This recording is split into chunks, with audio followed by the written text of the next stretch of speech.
Good morning. Welcome to the Dole Institute of Politics, Women's Campaign 101, What to Know Before You Throw Your Hat in the Ring. I'm Bill Lacey. I'm the director of the Institute here. I think most of you probably know this, but I spent 20 years in Washington doing campaign consulting and working at the White House and stuff. And so this was an idea that we had that we thought we would do that might really be fun to kind of follow up the presidential lecture series that we did this year on the first woman president. So this is kind of the concluding piece of that series, and we're delighted that all of you could come out. It looks like we probably had 15 or 20 sleepyheads who decided they didn't want to brave the rain this morning, so it's great that all of you made it out. Let me first ask, I want all the students here to raise, all the students at the university here to raise your hands. I just think it's wonderful that we have so much student participation this morning.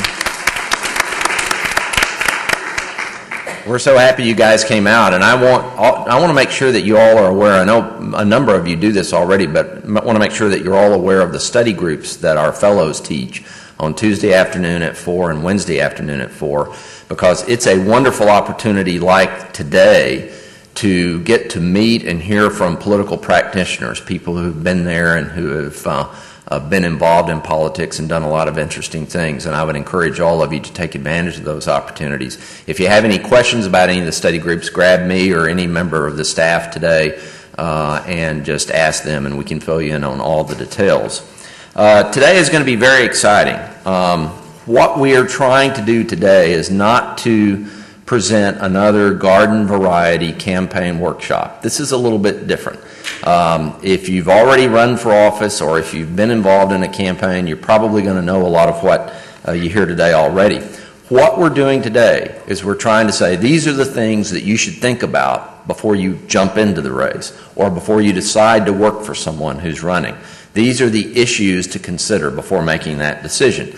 And whereas we're certainly not trying to discourage anybody from running, part of our mission here at the Dole Institute is to help people understand the political process better and to understand, what you face in politics. And so we just want you joining the race or getting involved in a campaign as someone who's knowledgeable about what it's going to require and what it's going to take. Our first panel this morning features three individuals who are all extremely well-known experts in their field. I'm going to introduce them in reverse order of how they're going to speak, actually, and we're going to kind of focus the time today on the panels and not on long, lengthy introductions. But all three of these individuals, everyone on the panel has on the program today has a very long biography, and I'm not going to go through that, so I'm going to just make it very, very brief. Our first session is called Woman Power, Message, and Money, Oh My, and it really focuses on the notion that organization, money, and message are the three keys to any political campaign. Speaking last this morning will be Professor Mary Banwart, who is in the Department of Communications here at the University of Kansas. She's going to talk about messaging. Lori Ann Plank is with us. She is a partner in the Dublin group over in, I believe, Overland Park, Lori, and she is a professional fundraiser, and she is going to talk about money. And leading off this morning is a friend of mine of about 22 years who, as she constantly reminds me, was dumb enough to work for me 3 different times. Emily Booker. Emily, why don't you get us started this morning? Thank you. And I'm from Tennessee, so if anybody has any trouble understanding, just raise your hand and I'll try to speak more Midwestern. How many of you in here are really thinking about running for office now or someday, just out of curiosity? I mean, that's good. Good to know, because that's what this is about. Anybody running this year? Okay, good. there's a tendency sometimes when you're running for office to think that, you know, I'm the candidate. I know everybody in the district. I know what needs to be done. I can do this. The reality of it is you can't do it alone. And in a campaign, really, the three main resources you have are time, money, and people. And I'm here to talk about the people part. You have to have an organization of people surrounding you because there's so much to be done, no matter what level office that you are working in. You're going to need help. There is a tendency to think, I'm Superwoman or Superman and I can do this all, but it's not true. There are three main phases, really, that you need to go through when you're trying to put together an organization of people for your campaign.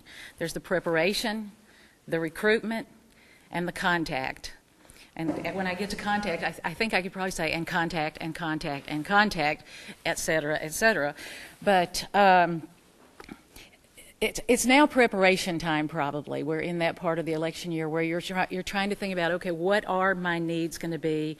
The candidate is going to need someone, a trusted individual, who will oversee this organization. You get into trouble, I think, when you see a candidate try to be his or her own campaign manager. So you've got to find somebody who's going to help you put all this together. What we're trying to do in the preparation phase, then, you've got this person to help you to figure out what are the job descriptions of the people we need. We're going to figure that out first and then go out and find the people. So you're going to have your manager or your overseer. You're going to want a group of trusted people around you to be what I call a kitchen cabinet, people you can go to and be your sounding boards, who can guide you, especially at the tough times, which direction you need to take, what things you need to be saying and doing. And you're going to want what I think is a very important person. You're going to want somebody to be your volunteer coordinator, somebody whose only job it is to make sure that you have people in place to do the things that need to be done. It's a campaign, you know, it's almost like a small army. I mean, it's real easy at the beginning. There's not so much to be done, but you've got to be gearing up for those last months in October when it's crazy. You want to have the team in place. And so as you're preparing, there's two ways that I think you should be thinking of the lineup of people that you're going to need, by activity and by demographic region. I'll do region first because that's pretty easy. If you're running for an office that encompasses more than one county, you'll want to have a county chairman. If you're running for office for a local race, you're probably going to want to have a precinct chairman in every precinct. I mean, the dream world is to have a block captain in every district you can give a vote goal to and say, okay, you know, in your block, I want to be sure you bring out, 45 votes for me. But you want to be sure and have a manageable territory that people can handle, especially when it gets to be like yard sign time, so that when you can hand them out and say, okay, for your precinct, here's your allocation of yard signs, be sure these get put up. So by region and by activity. There's lots of activities you might not be thinking about right now. I think most of us who've been involved in the campaign mostly remember folding, stuffing, sealing, and stamping. Right? That's what I remember. Luckily now we have those stick-on stamps. In the olden days there was a licking process involved with the stamps too. But there's mailings.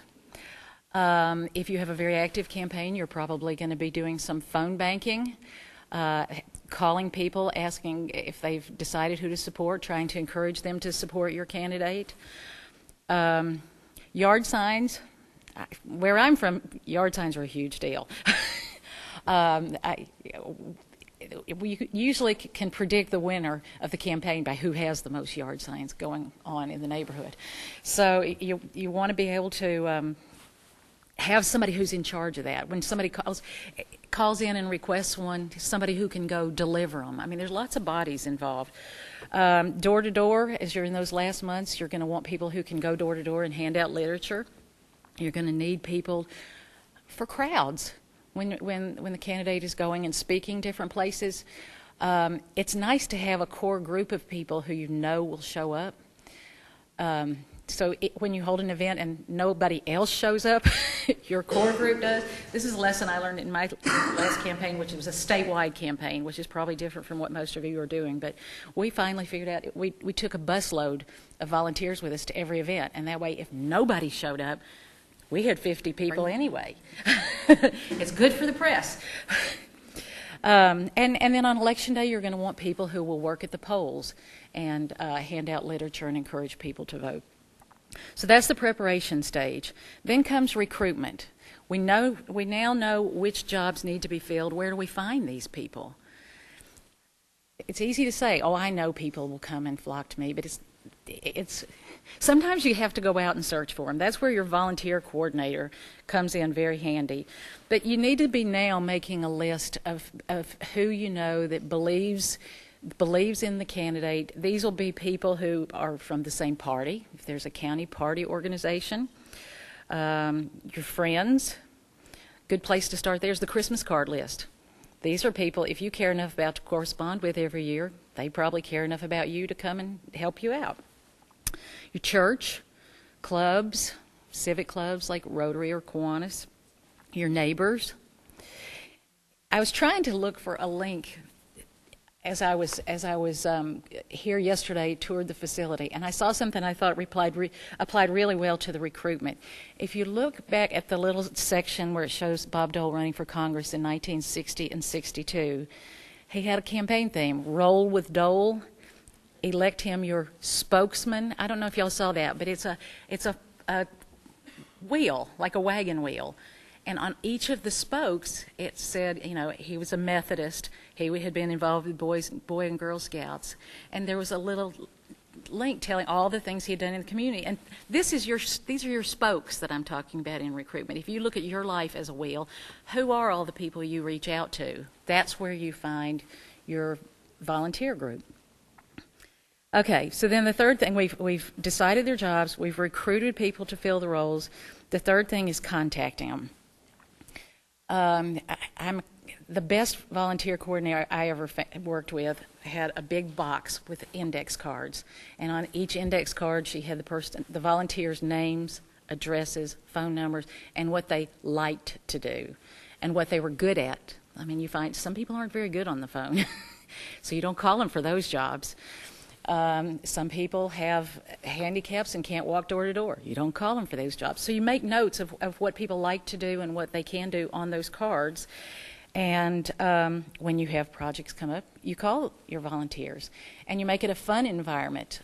This person I speak of with the box was a hugger. I mean, when people came in, she was always so gracious, you know, thank you so much for coming. Can I get you some coffee? Can I make you comfortable? Can we pop up some popcorn? So it's, you know, you keep it fun for your volunteers so they'll want to come back and they'll enjoy doing things. We used to call it the care and feeding of our volunteers. Done a lot of feeding, really, but you want to make it something fun. You want to give your volunteers, you know, reasonable goals. You know, if you're going to be here 2 hours, can you just do this stack over here? Well, I already said about the campaign appearances that you want them to come to. You want to invite them sometimes, even when you don't have a job for them to do. Sometimes just have a pizza party. You know, have a night at the movies. Now, that's a little expensive, I'm sorry, but have a pizza party.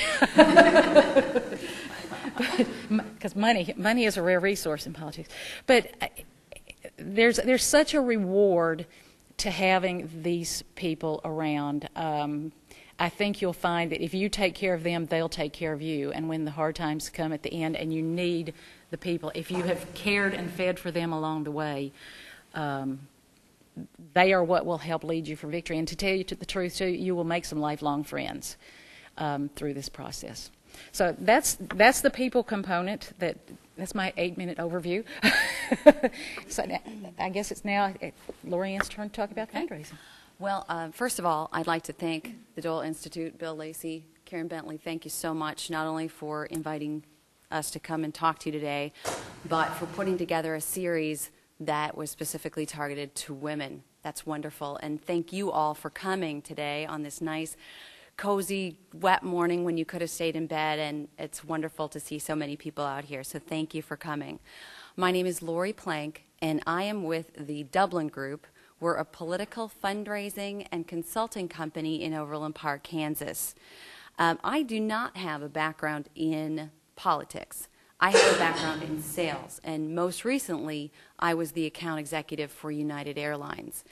And when you try to make a transition from sales to politics, it doesn't necessarily sound like it works until you think about making a transition from sales to political fundraising, and then it does work. Because for those of you who've thought about running or want to run, you know that you're going to need to, first of all, sell yourself and your ideas to people, and second of all, you're going to need to, what we call, ask for the business, and in this case, it's going to be ask for the contribution.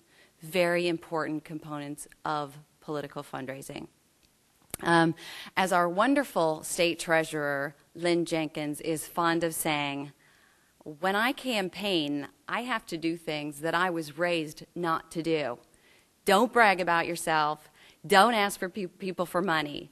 And I'm here to tell you that if you can do both of those things well and throw in a slice of humble pie, you will be a very attractive candidate. So whether or not you run for city council, governor, state representative, the goal is the same. You're going to need to raise money. You're going to need money to get your message out.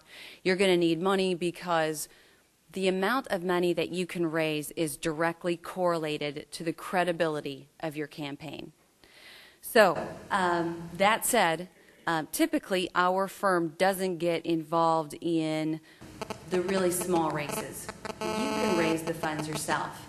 I'm going to take you through really quick the four of the components that we put together for our clients, and some of it you'll find that you can do on your own. I hope you can take away some things from that you can do on your own for a smaller race or have somebody do for a bigger race. And we put together a plan for each of our clients that's specific to them, their needs, specific dollar amounts that are their goals.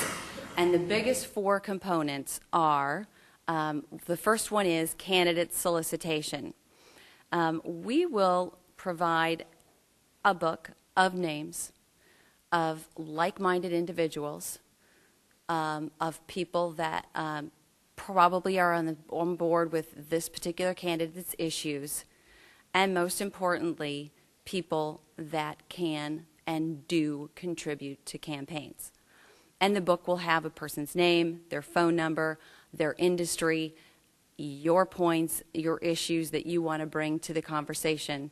And the expectation is that the candidate will pick up the phone, call this person, and either talk to them then or set up a face-to-face meeting, introduce themselves, talk about the issues that they want to talk about, and then, as we say, do the ask for the contribution. And when you ask for a contribution, it is very important to ask for a specific amount. And we do a little homework for our clients, and we tell them this is the amount you should ask for. This is the hardest part for the candidates. It sounds funny to me coming from sales because it seems natural, but it is not. It is the hardest thing. I actually have a client that will not make these calls unless I am in the office holding their hand. Not literally, but figuratively. It is very uncomfortable, but one of the things I say is, yes, you might be uncomfortable asking for that amount, but really what you're doing is making them comfortable. Because there's nothing more awkward for a person when they really want to support you and help you. They don't know what you want. Do you want $100? Do you want $500? Do you want to use their name in a mailing? What is it that you want? Be specific when you ask. Candidate solicitation is wonderful because it's the lowest cost, highest return for getting funds into your campaign. The second component would be mailings. First of all, there's your house file. I know that Emily referred to it earlier as put together your your greeting card list, your friends, your family, people that are with you in organizations, people that tend to support the issues that you support. Put those together, and that is your house file. And we send a mailing to house files once a quarter, telling them what you're up to and asking them for money. We also will do mailings to prospecting lists. Again, these lists are like-minded individuals, people that have and will contribute to campaigns, and people who are generally on the same side of the issue as you are. And we will put together a mailing to go out to the prospecting list. Now, the cost for this is, you know, the materials, the printing, the postage. It can be costly, and returns vary. So you want to keep that in mind. Again, as I told you, the candidate solicitation, lowest cost, highest return, and then we have the mailings. The third component is events. And you don't want to limit yourself to big events or small events. And keep in mind, you're also going to want to be doing what we call meet and greets.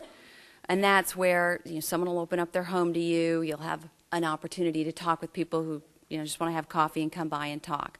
That is not a fundraiser, that's a meet and greet.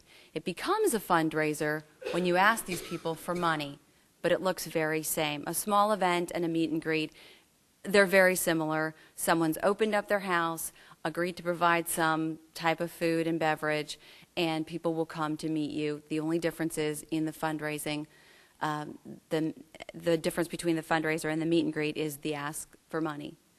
A large event can be you've talked with 8 to 10 people who want to host the event. They're going to get together. They're going to open up their address books. They're going to agree to have these people support you and sell, for example, you know, seats at a table. And the event is, you know, $250 a person, and they're going to solicit their contacts and raise money, and it'll be a big event. Costs here, you know, you obviously want to do what you can to get in-kind contributions for the food and beverage, but basically the cost of the invitation, the materials, and postage.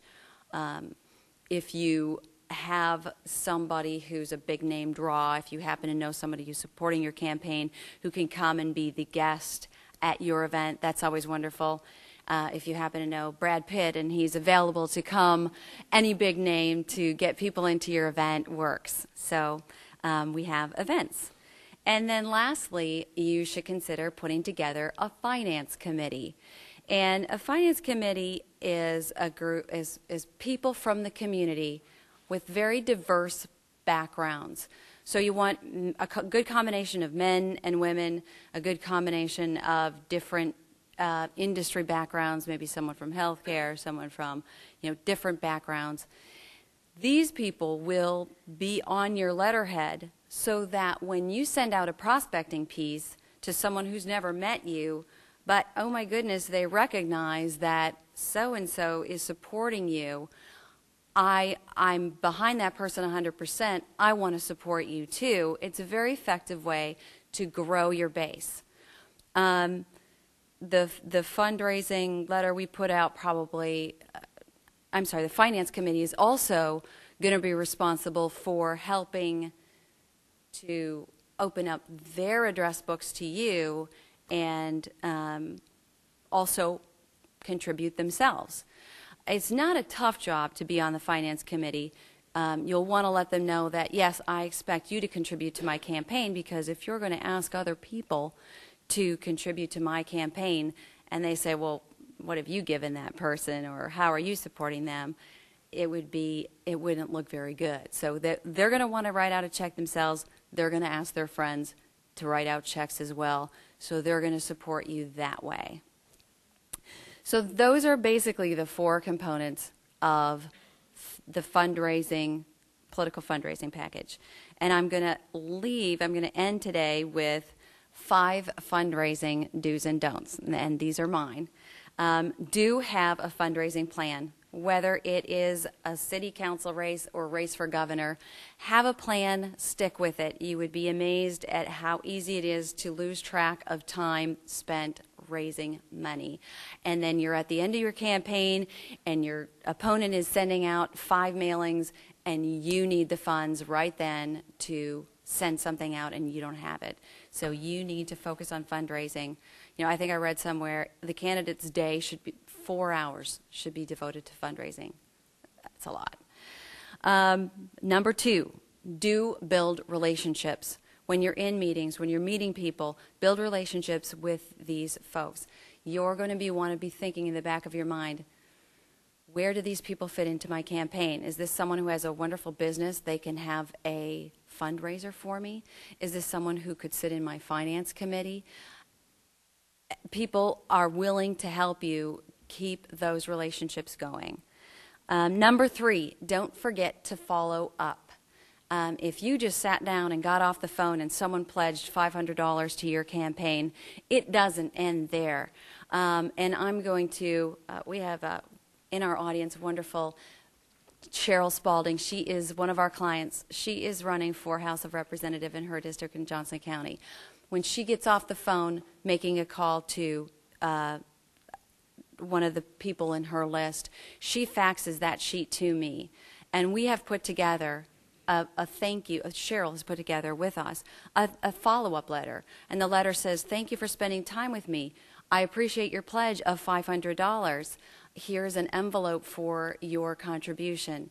That goes out. And then again, as soon as the contribution comes in, brings me to my 4th point is don't forget the thank you. We generate a letter, a thank you letter that goes out that Cheryl has put together, and you would be amazed. We signed on a client last year who said, I have never, ever sent a thank you note to any of my contributors. Not a good idea. Yeah, I know, it's hard to believe, but don't forget the thank you, especially if you're going to go back to those people and want more money. Don't ask them for more money before you've sent that thank you. And lastly, and most importantly probably, do not violate the law.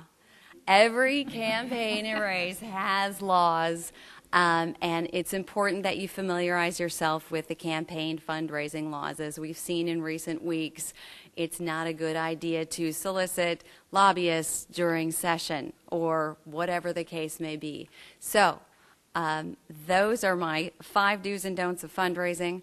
And if any of you have any questions or beyond today, I have some cards up here. Please, if you 6 weeks down the road, you've decided, you know what, I am going to run for office, I need some tips, feel free to call me. I'm here. It's not a problem. I would love to help. And with that, I'll turn it over to Mary Banwart. Thanks, Lori. I want to, as one of the very first things that I do, is give you just a bit of a reality check for a minute as women running for office or people who are hoping to help women run for office. Whether or not you want to run as a woman, whether or not you want to be known as the woman running for office, there are 2 key things. You're a woman. You're running for office. People get that. Now, you may not think that that really should mean anything different for you in terms of your messaging, but the bottom line is, from the voter's perspective, it does mean something different. And we're going to talk just a little bit about that. Is that bad? No, I don't think so. And certainly we work really hard for that not to be. But simply what that means is you've got several things that you need to take into consideration. And the 2 things that I'm going to talk with you just a little bit about today and give you a quick overview on are, number 1, developing your message, and number 2, responding. Okay? So with regard to developing your message, what do we know about messages that female candidates use and that are successful? Number 1, above all else, voters want you to be authentic. They don't want you to be using someone else's message, and they don't want other people to be putting words in your mouth. So you've got to know why you're running. They'll ask. And you've got to know where you stand. So before you can share your voice with other people, you've got to find your voice, and you've got to know what it says and what it says to you. So it has to be your message, or else it simply won't sell. You can have the best speech in the world in a formal situation at your announcement and give that, but in those extemporaneous moments, or when you're on a one-on-one with a potential constituent, you've still got to know what your message is. There will be a lot of well-wishers around you who want to help you with your message, and they'll have a lot of ideas that can easily get you off track. So again, you've got to go back to number one, be authentic, know why you're running, and know where you stand. Now, as a woman, what do you need to consider with regard to your message? Research tells us time and time again that the differences with regard to gender are still there. Yes, inherently aggressiveness is automatically assigned to men. Yes, honesty is automatically assigned to women. Being a fighter is automatically assumed to be something that men are when they're politicians. Being fair is something that women are automatically given as a character trait. So, and there's a whole litany of those particular differences on character traits. My point being, you don't have to, in your message, reinforce how honest you are. Unless, of course, you have a problem with honesty. And I think that's a whole different workshop. But spend your time on those characteristics that you need people to see you possessing. You perhaps need to see them, have them see you as being a fighter, being tough on the issues, because we expect that out of our politicians. Now, if you're not a particularly aggressive person, you don't all of a sudden want to put on a facade during your, in your message and through your message that you are overtly aggressive by any stretch of the imagination. So it's got to be within bounds.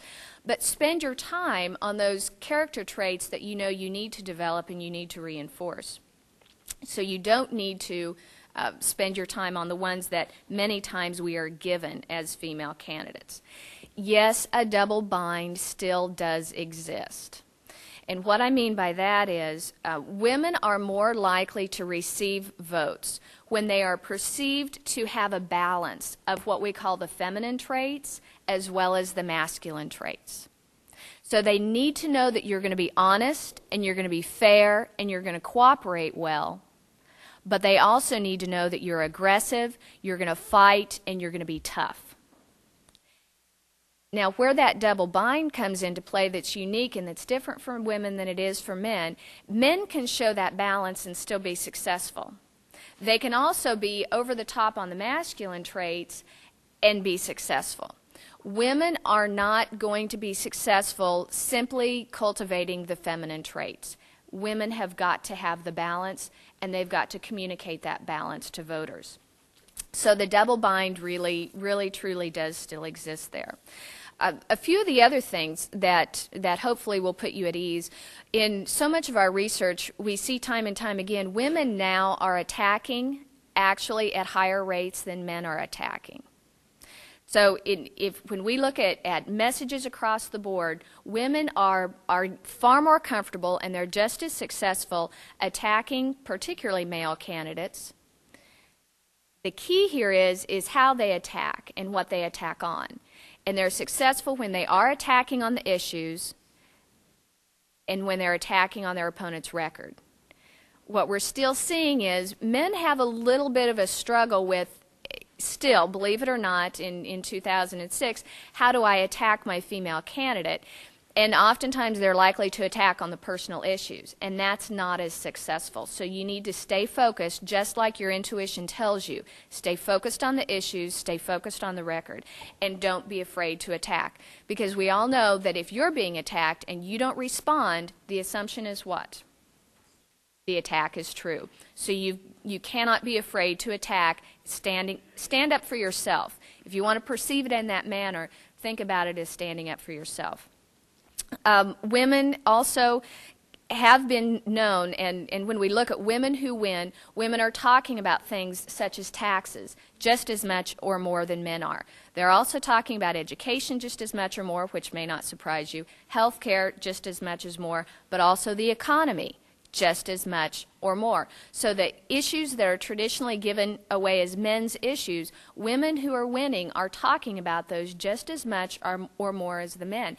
And in fact, in some of our research, what we're finding, women overall are talking about the issues more than men. The women who win are talking about the issues just as much or more. So do get on message. And again, that goes back to knowing why you're running and knowing where you stand. And I think our panelists have also just talked about this as well. You've got to reinforce what your accomplishments are.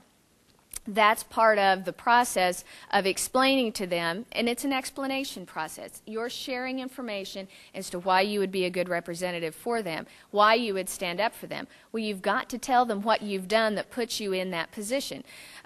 We know from history that politics is traditionally the man's world. Well, women clearly have enough credibility and legitimacy to be there, but unfortunately, we still have to reinforce why we can be there and be there successfully. So you do have to do what in our society women are still taught not to do, as Lorianne said, and that is brag about yourself might be one way to put it, but sharing with them. Think about it as a sharing process, sharing with them why you can be the best representative for them, and that's reinforcing for them. They don't know, so reinforce with them what you've done and what your accomplishments are. Also, women are using successfully appeals to their credibility. So you do need to talk about your credibility. Also taking offensive positions on the issue and being active about it. So talking about the issues in active terms and taking an offensive, not a defensive position on those issues. And also we have a line of strategies when we talk about the feminine style.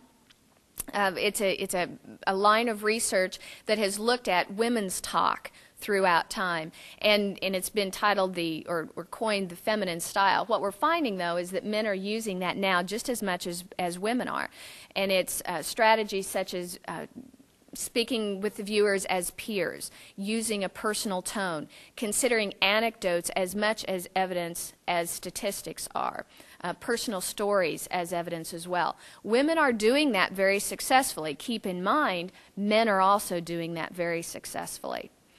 So don't be afraid to use those. Now, women do need to think about statistics. If you're not a numbers person, get some hard statistics in your vocabulary that you can use. Because, again, think double bind. You've got to use some of those masculine appeal strategies as well. Women have got to find that mix, and they've got to work that mix it's so much more important that they do than it is for men. Finally, one of the last things that I do want to mention, and I said I would talk for a moment just about responding. Consistency pays, and we withdraw those funds at our ATM. I'll say that one more time. Consistency pays, and we withdraw the funds at our ATM. What I mean by that is consistency, consistency, consistency. You've got to stay on message. And this is, again, where the well-wishers, you do have to be flexible. But as a lot of people give you a lot of input, you need that trusted individual who's going to help you stay on message. And I think we've seen the success of that as late as the last several election cycles. Now, you withdraw those funds at your ATM, and what I mean by that is ATM should be how the formula for which you respond to questions or you think about answering questions. You address, you transition, and you get back on message in your response. So you address the question as quickly as possible. You transition, and you get back on your message. And if you think about it, that is what we see our candidates doing time and time again, do we not? Debates are a good example, especially the presidential debates, but the key is that it works. So always remember, consistency pays, you withdraw your funds at your ATM. Address, transition, and get back on message. And I think with that, we'd like to leave a little bit of time for questions. If you'd like to ask a question, these guys have giving you fabulous advice in a very short period of time, a lot of information. This is your chance. We wanted to leave plenty of time for Q&A. So please address your question to one of the specific panelists.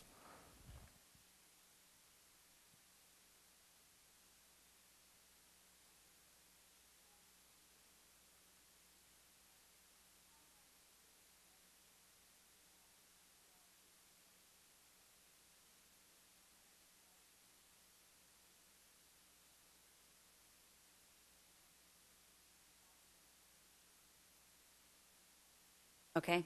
A website is very important.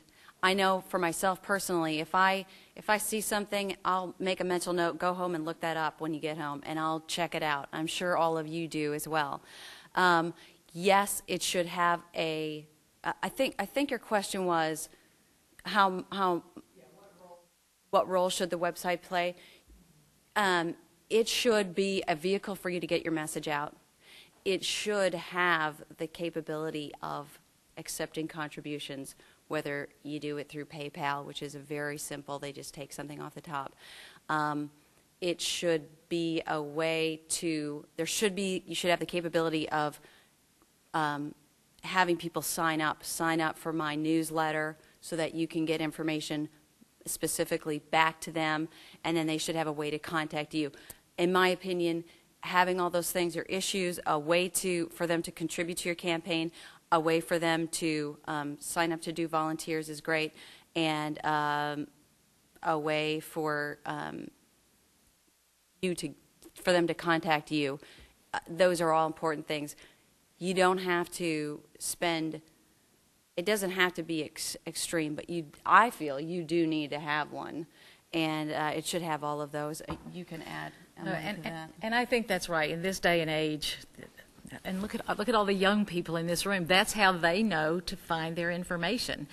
Some of us older people learned different ways, but I think that's exactly right. I think very clearly, easy to find on the top of your website should be a button for volunteer or contribute, and then. Also, I think everything, I'm varying a little bit from your website question, but everything you send out, I mean, when you have your brochure printed, there should be a little checkoff box for, yes, I'd like to help. Here's my money, or here's how you can reach me to volunteer. And every email you send out should have those options too. But, I mean, the website, there's the follow-up aspect to the website too. When people do go to your website and click that they want to do one of those things, you want to probably have an auto-generated response that comes back. Thank you so much. Here's what we'd like you to do. Call us if we don't call you first. Feel free to forward this email to 5 friends. I mean, I think there's so much you can do. If you're not going to maintain your website, then don't have one, because there is nothing worse than checking something out and seeing last posting, 2/5/2004. What good is it? So stay current on that website. Absolutely. Good point.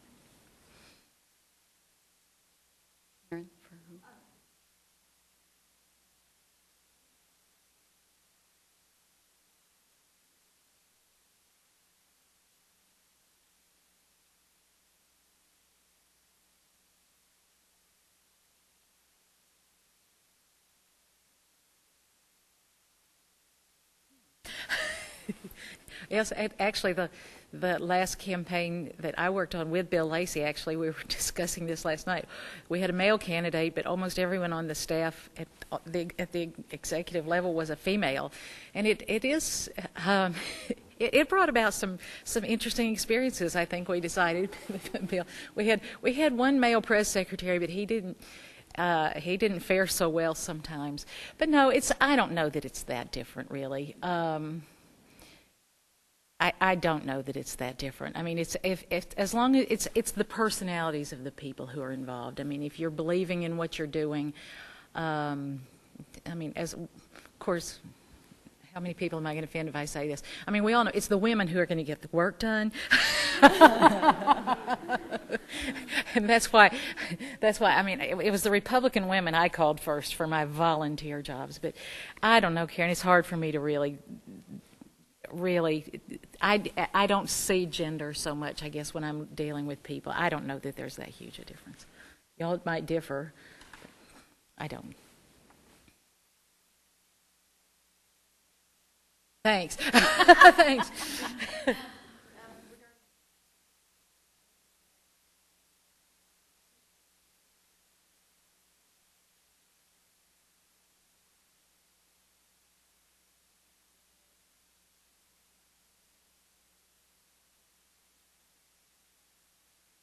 I'm not sure. I would hesitate to say that you have to dress conservative, but women, when they run, do need to dress more professionally.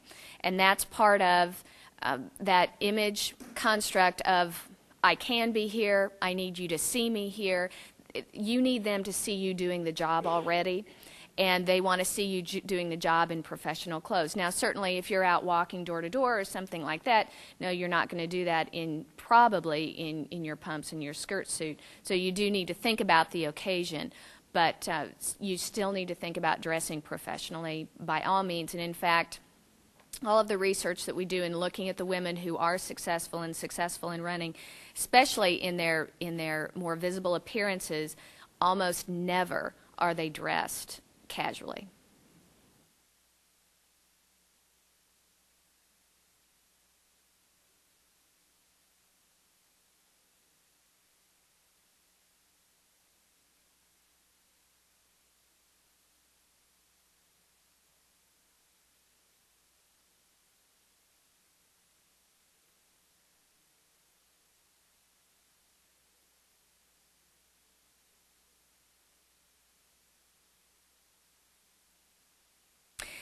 Well, and I would have to say, in thinking about my remarks, I certainly thought about those remarks with regard to holding a different type of a position, a House or school board, that type of a position, as opposed to holding a judicial position.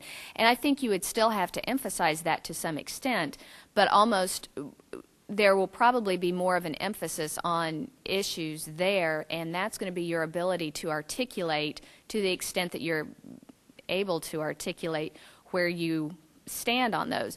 And as we have just seen with our recent judicial candidates for the Supreme Court, that's not always a good thing, to articulate exactly where you stand from a judicial perspective. You've certainly got to allow for the case to be heard, instead of making a preconceived notion. So you've got to be very careful there. I'm not sure that aggressive is the key strategy for a judicial candidate by any stretch.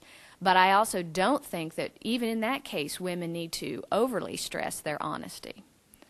Perhaps fairness needs to take a key role there, but I wouldn't guess some of these other character traits would.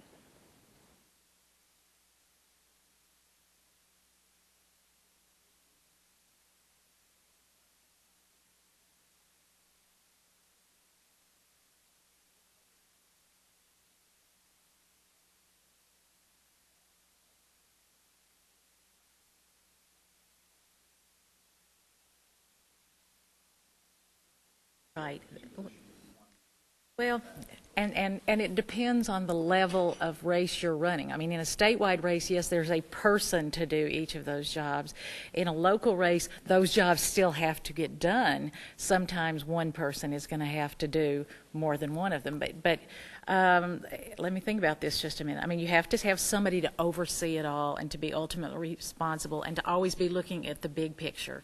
You need to have somebody to be raising the money, and that's usually one of the first people you bring on, because you raise the money early, and then hopefully you can ease off that a little bit to have time to do all the politicking in October.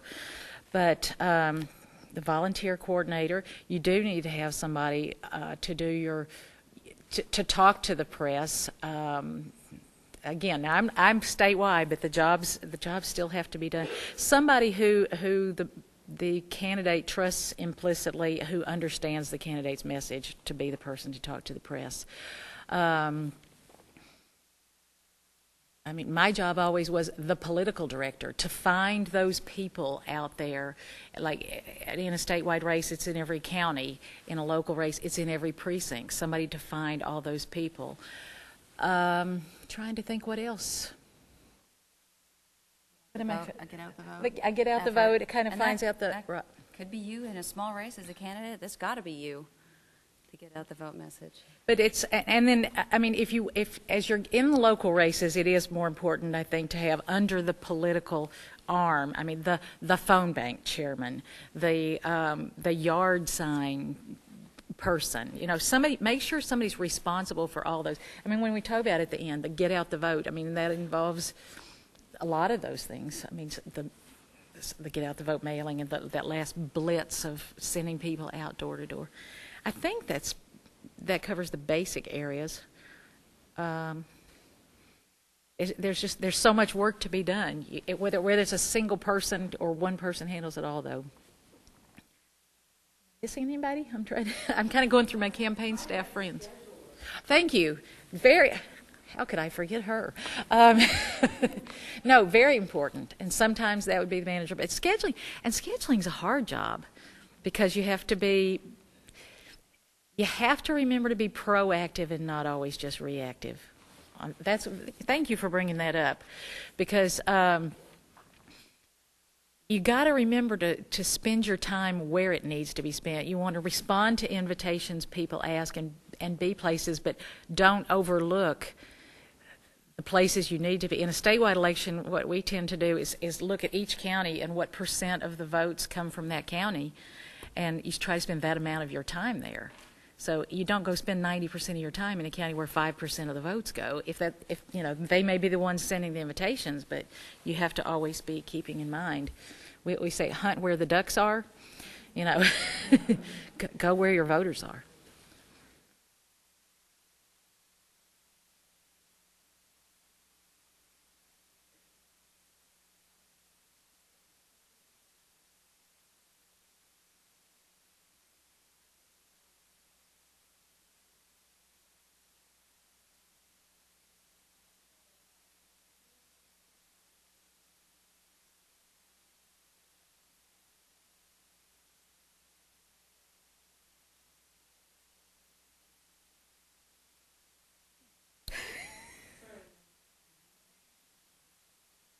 Well, the second one's easier for me than the first one, but because as far as when you have somebody involved who gets involved with their own agenda, it sounds like.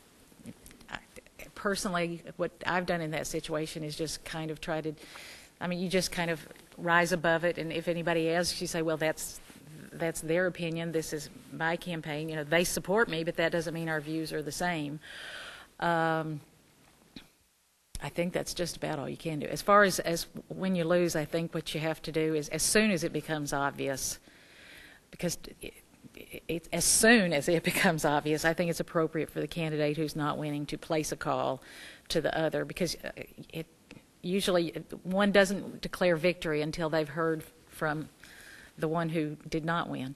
So I think as soon as practicable, a call, very gracious, enjoyed it. If it's a primary situation, I think it's important to say, but I'm on your side and I want to help henceforth.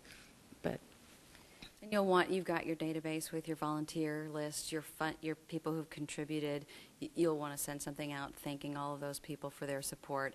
And then, as she said, if it's a primary situation, you want to publicly say that you're behind, your general.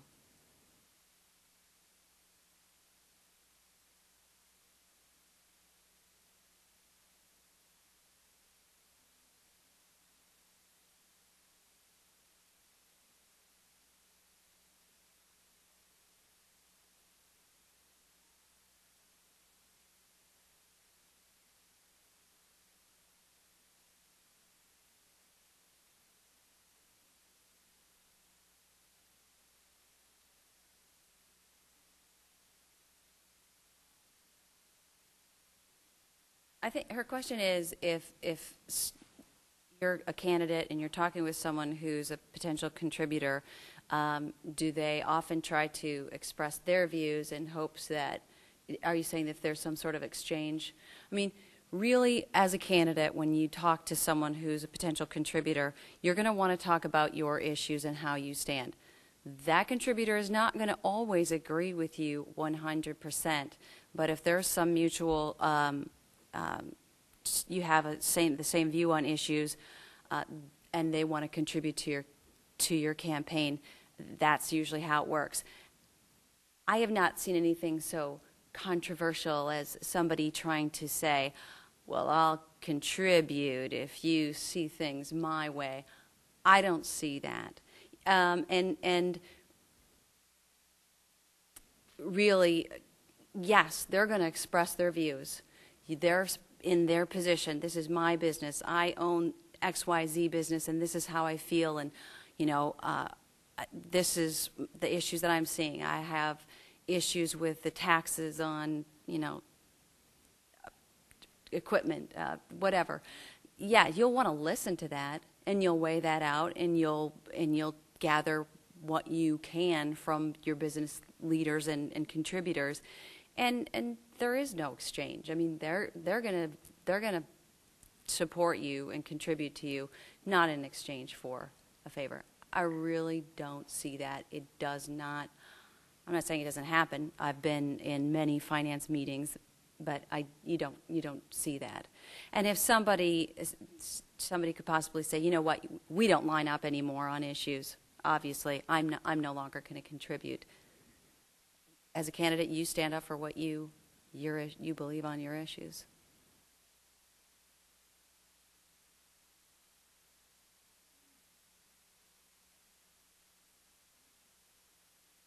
How much do it cost? Well, if you call me and ask me a question, I won't charge you anything. But typically, our firm has depending on the level of office, we have a retainer fee and then 10% of whatever comes in. Generally, it's 10 to 12%.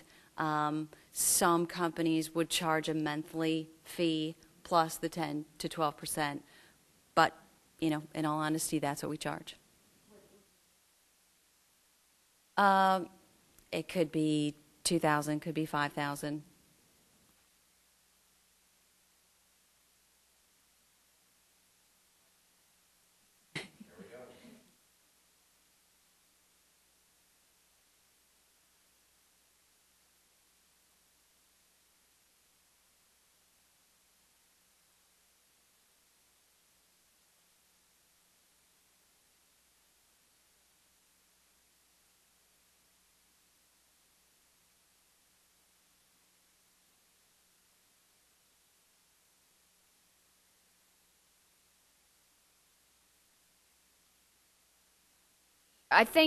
I actually think that you probably would be surprised with some of the comments that some of our female candidates still receive. In fact, in Tennessee, just a couple years ago, there was a comment still with regard to who's going to take care of your children. We heard today in France there's a woman running. She's, in fact, right now ahead in the polls for their presidency, and there are comments about her children, comments about this isn't a Miss World pageant. And just a couple years ago, one of our statewide office holders received the comment, well, it's still nice to see that there are female politicians who can wear skirts. So it's out there, and to some extent you simply cannot dignify those types of remarks with a response. And we'd have to talk about specific remarks clearly. Some of those things I wouldn't even dignify. There are some remarks that you can quickly address with a very quick, very above the trenches, we use that terminology. In other words, a very calm, quick response to indicate that that's inappropriate, and then you get right back on your message. So you don't spend a lot of time on those types of things. Women are still oftentimes criticized as much for what their husbands do or what some of their families do with regard to these personal attacks as much as what they do. So oftentimes those need to be addressed, and many times they can be done with surrogates. And having your surrogates address those sorts of things, your campaign managers, your press secretaries, et cetera, to address those, that simply don't need to be taken up with your time. But the key is, if you are going to address, especially if, for instance, you are out in Smith Center, Kansas, and your party is holding a luncheon, and it's a spaghetti feed, and you and your opponent are both there, and your opponent makes a quick comment, yes, you probably, unless it's really below the belt, you would have to quickly respond to it, but then you've got to get back on message. So some things you're going to have to, I'm sorry I can't give you a specific example because it would depend, but do it quickly when they're that ridiculous and get right back on your message. Women are successful, as we've seen, in open races, sometimes in challenger races if they play their cards right, and definitely when they're incumbents, using the incumbent strategies, especially in open races. We've seen that a lot recently. our own gubernatorial race in '02, where it was an open race. Our female candidate used an incumbent strategy very, very successfully. And women shouldn't be afraid of that. They don't always have to assume the challenger role. Let's please join me in thanking our panelists for a terrific.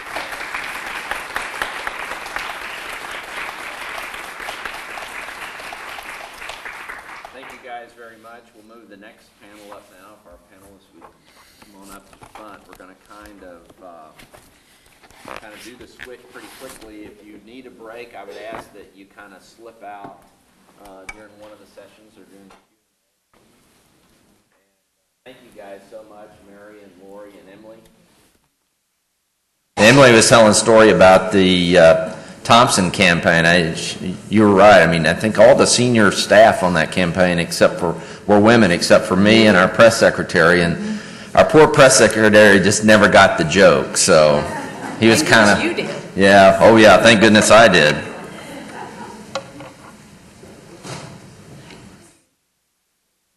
Our next panel is going to be titled "Been There, Done That: Women Who've Served," and the idea is to have women who've run campaigns at various levels and been involved in politics tell their personal stories and their personal experiences and give you kind of some insight on the kind of things from a candidate's point of view.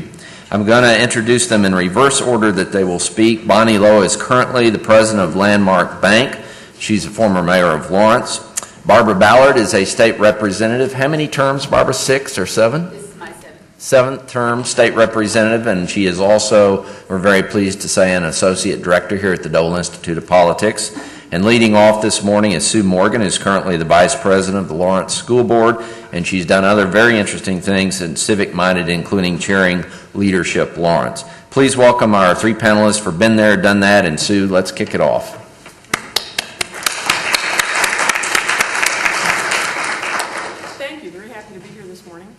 Wonderful to see so many prospective candidates out there.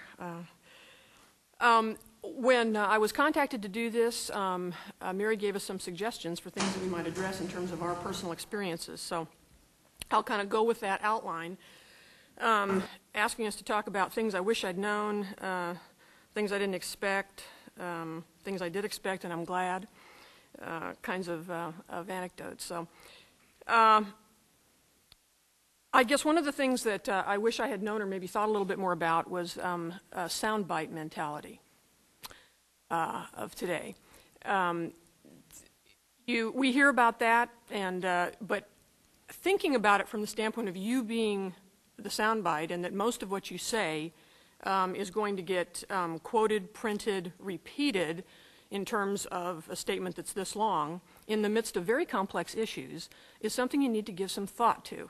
You don't have control over the piece that gets excerpted out of that wonderful, intelligent statement that you made, nor does it necessarily get put into the context in which you presented it. So it's something to think about. I probably didn't think about that enough, but you become more aware of it, I think, as you exist in the environment and the media realities of today as a candidate or serving as an elected representative. I probably didn't expect, and even this is at a local campaign level, the intensity of the forums, the number, the specialty. We've taken steps here in Lawrence locally that I think has helped with that a little bit. There was a coalition in the last elections that tried to bring some of those groups together so that you weren't doing forums every single night down the line. But when I first ran for the school board 7 years ago, everyone had their own forum. And you can understand that in the sense that these groups want their issues to be addressed, and they want a shot at you personally. So every neighborhood organization in Lawrence, every different political perspective on the issues, maybe in our case for school board, the Teachers Association, the taxpayers group who's opposed to tax increases, the group that is the Booster Club parent group who wants you to increase activity. They all have their own forum. And what you need to think about is, are you going to change your message when you go to each of these groups. You know, the panel before us, you know, made a very convincing and I think very accurate representation of having your message and sticking to it. But as you go into these different constituencies groups, you need to think about, you can't change your message. You've got to be authentic. You've got to be sincere, all the things they told us. But what do you have to do? You have to make your message relevant for that group. And so you need to consider, how am I going to do that? And think about all those different groups that exist in your community and for the office that you in particular are running for, and how are you going to make your message relevant for each of those groups. TV ads, I mean, this was just the timing of my particular campaigns. No one did TV ads for local campaigns, had not done it in the past up to that point. I was sort of in the introduction to that. It was just getting started at the time I first ran. That's something to consider now. It's becoming very, you know, much more common. And just like the use of websites, you know, now you need to consider those things. What is the media that people are relying on to get their information? How can you utilize that to your best advantage? Things I did expect and that I was glad I did understand that you need to know yourself and know your message and know the office that you're running for and be able to answer questions and answer people's inquiries into that in a very impromptu, natural, authentic kind of way. If it's contrived, it's going to come across as contrived. So you need to rehearse it. There was an interesting concept I came across recently talking about elevator speeches. Prepare your elevator speech. And you might have 3 or 4 elevator speeches, but what that is a 2-minute speech that you can rattle off and, you know, but in a very natural kind of way. You know it so well. And maybe you do that on the 5 or 6 top issues, okay, that you expect to come across in this campaign, that you know you're going to get asked about all the time. You know your 2-minute elevator speech. Now, you got to make that relevant to the group you're talking to, okay? But you know your facts. You've got them down cold. They're so natural to you that you don't have to give it a second thought. You know, I think that's part of knowing yourself and knowing your message. The theme, those keywords, that message that the prior panel talked about, I found incredibly helpful. I am so glad that that was something that we did know about and that some of my a book that was written about how to win local campaigns, Lawrence Gray, talks about old hands. Have an old hand that you're using, which would be the political consultants or some of the people that the prior panel talked about. And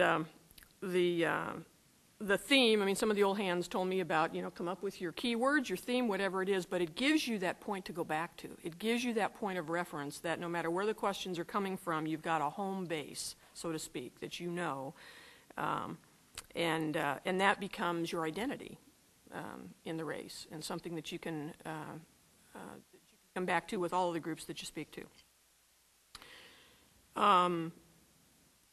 Go with your strengths. I was counseled to do that. I did that, and those base groups for fundraising. In my case, I mean, I will tell you that the fundraising was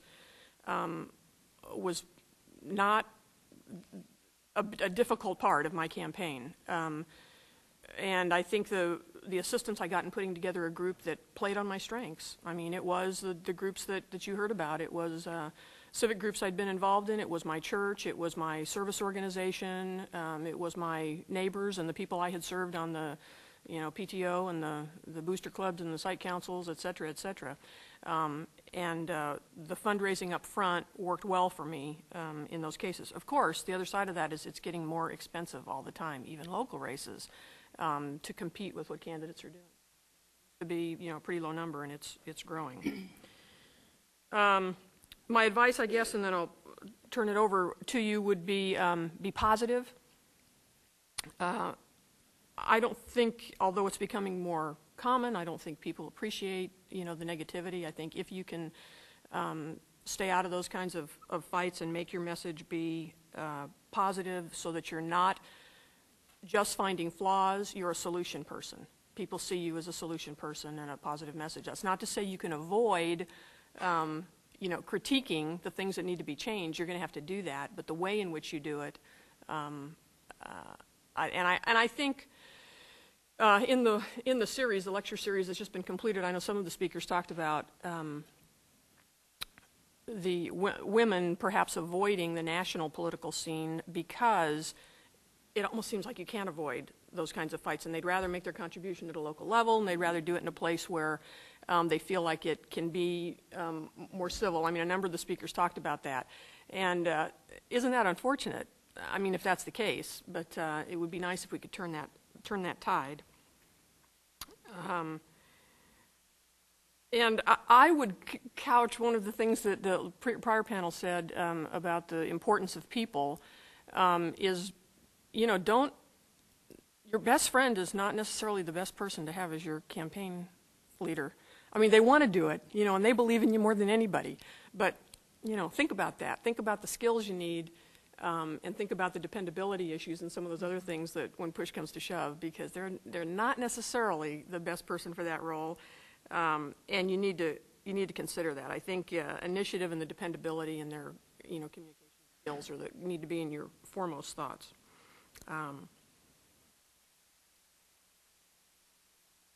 And the one other thing I guess I would just mention, the website discussion I think is very appropriate, and the other, you know, another piece of that from the media that was an aha to me, and this was really probably the second time around, and actually more recently in doing a bond issue campaign that I was very active in for our school district, is an email network.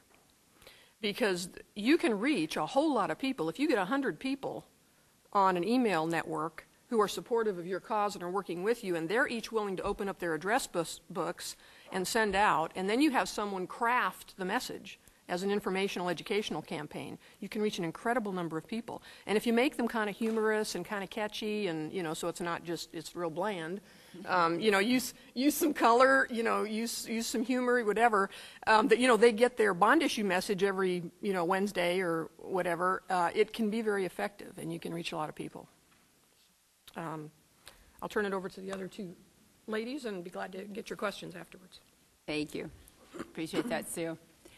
Probably what I should have known is that there's no off the record unless you really know who the reporter is. And a lot of times you want to tell the story. And remember, they have their own agenda. They know exactly what they need to know to write their story. And, you know, you go to tell them, and then you realize you have to give a little background to explain why it's this, and then you'll say, well, this is off the record, you know, and then, well, you know, twice off the record was not off the record. So I decided after watching, you have to develop a relationship with that reporter first.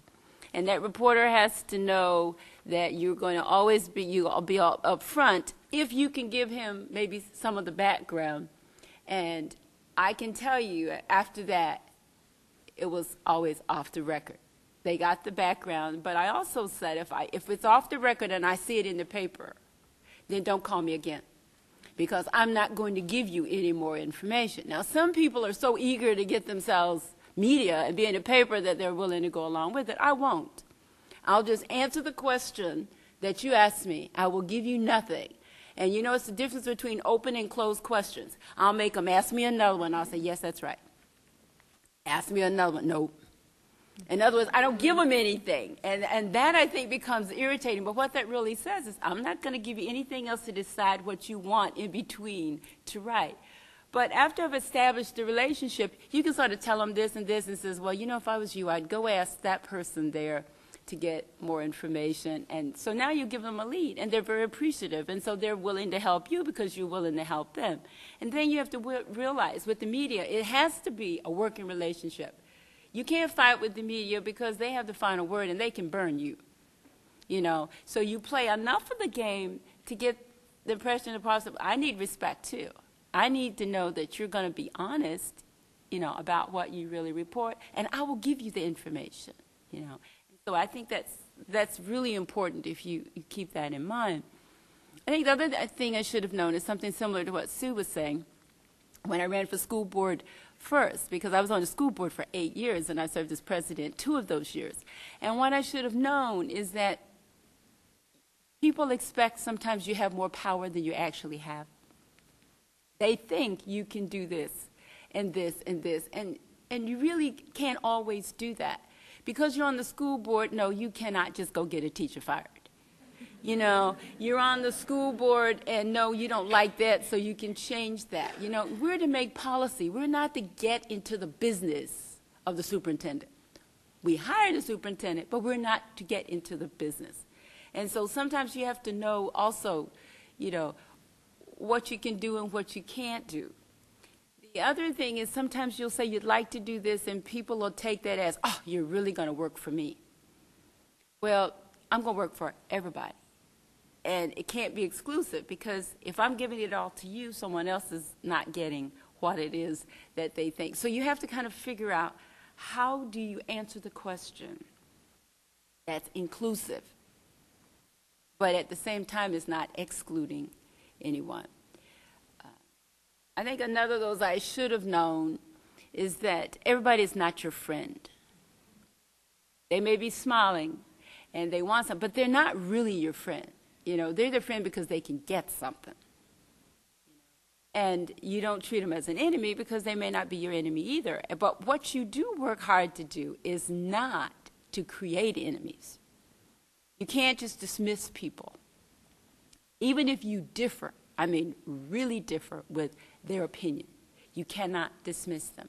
You have to always see it as, for them, what they think is realism and is very valid. You may not see it that way, but think of an issue that you're very passionate about. If another person is as passionate about another issue, can't you understand how they feel? And because I know issues that mean a lot to me, I assume they're just, you know, feeling the same way about that. So can we just agree to disagree? And if we have to argue about it, I'll do my points, you do your points, and we'll leave it alone, because I am not changing. And I assume you are not changing. Now, when we reach that area where we can compromise, then we'll talk about how maybe you can get this, I can get this, and we work it out. But there's some issues you cannot compromise on, because it's that way and it's this way, and then you bridge on those. What I did expect is that everybody wants your time, and I was willing to give it. If you are not willing to give your time, then you have to rethink running for an elected office or agreeing to be appointed to a committee that's going to take a lot of time, or taking on the chair of something that's very responsible. You have to be willing to give your time. You also have to say, know when to say no, but you have to be willing to give your time. The other thing I did know is that I expected in my own mind, I kind of researched it a little bit, but you never know everything, but it would be fun, and it has been. It has been fun. You know, you reach a certain point that if it's not enjoyable, why are you doing it? If it's not enjoyable, that means I'm not giving you all I can give you of me if I'm not really enjoying it. If I am griping all the time about how negative these people are, how conservative these people are, how they believe over here, and how dare they vote like this, and if I'm spending all my time doing that, where's the energy to do the positive things that I wanted to do? And some of the positive things I wanted to do was try to make a difference in someone's life. It doesn't have to be huge, because people don't ask that you make huge differences. What they're worried about sometimes are the little differences. How can my life be a little bit better? How can I get my retirement over here? Will Medicaid Part D work? Why is it so complicated? Can't you ask my question? Who can help me? So you put your energy, you know, in those areas. And it has to be an element of fun for me. You know? And I knew that going in, and I figured it could be, and it has been. I think other things we think about and we try to remember is, why do you want to run? A lot of people run because they have an axe to grind. They don't like the superintendent. I want to get rid of him. I don't like what that representative is doing. I mean, her stance on this, her stance on this, her stance on this. Okay, that's why some people choose to run. When I ran for school board and when I ran for the appeals, why do you want to run? And I would give them my reason. You'd say, is that all? It's like I was supposed to be after somebody, or try to do this, or try to do that. I looked at it in terms of, could I do it? Did I want to do it? Did I have the expertise to do it?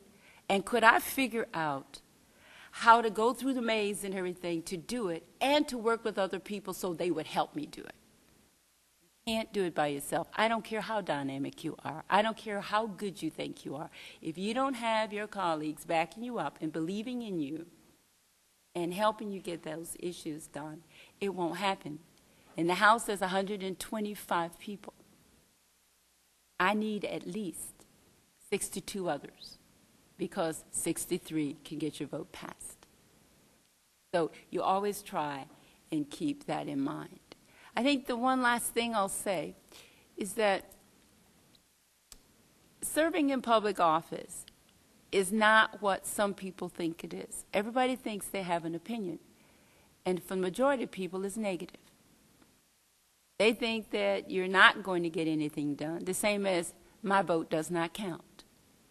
If they get in, they're going to do what they want to do.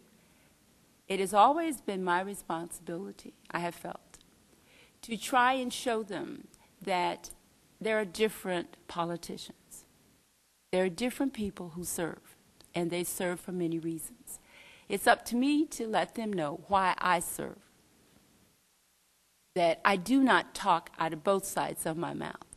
And when I hear a comment like, you answer this just like a politician would answer it, it has been my goal to say, they'll never say that about me.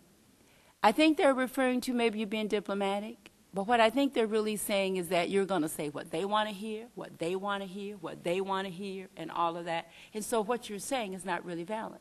So I simply state what it is that I really feel. And if it's controversial, so it is. If these people may not like it, that's how it's going to be. But I can't change my story to fit everybody. You know, and that's what I think you have to really get straight in your mind, that your message has to be the same message, and you don't just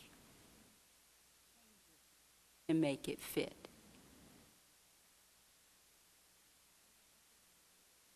Already heard, and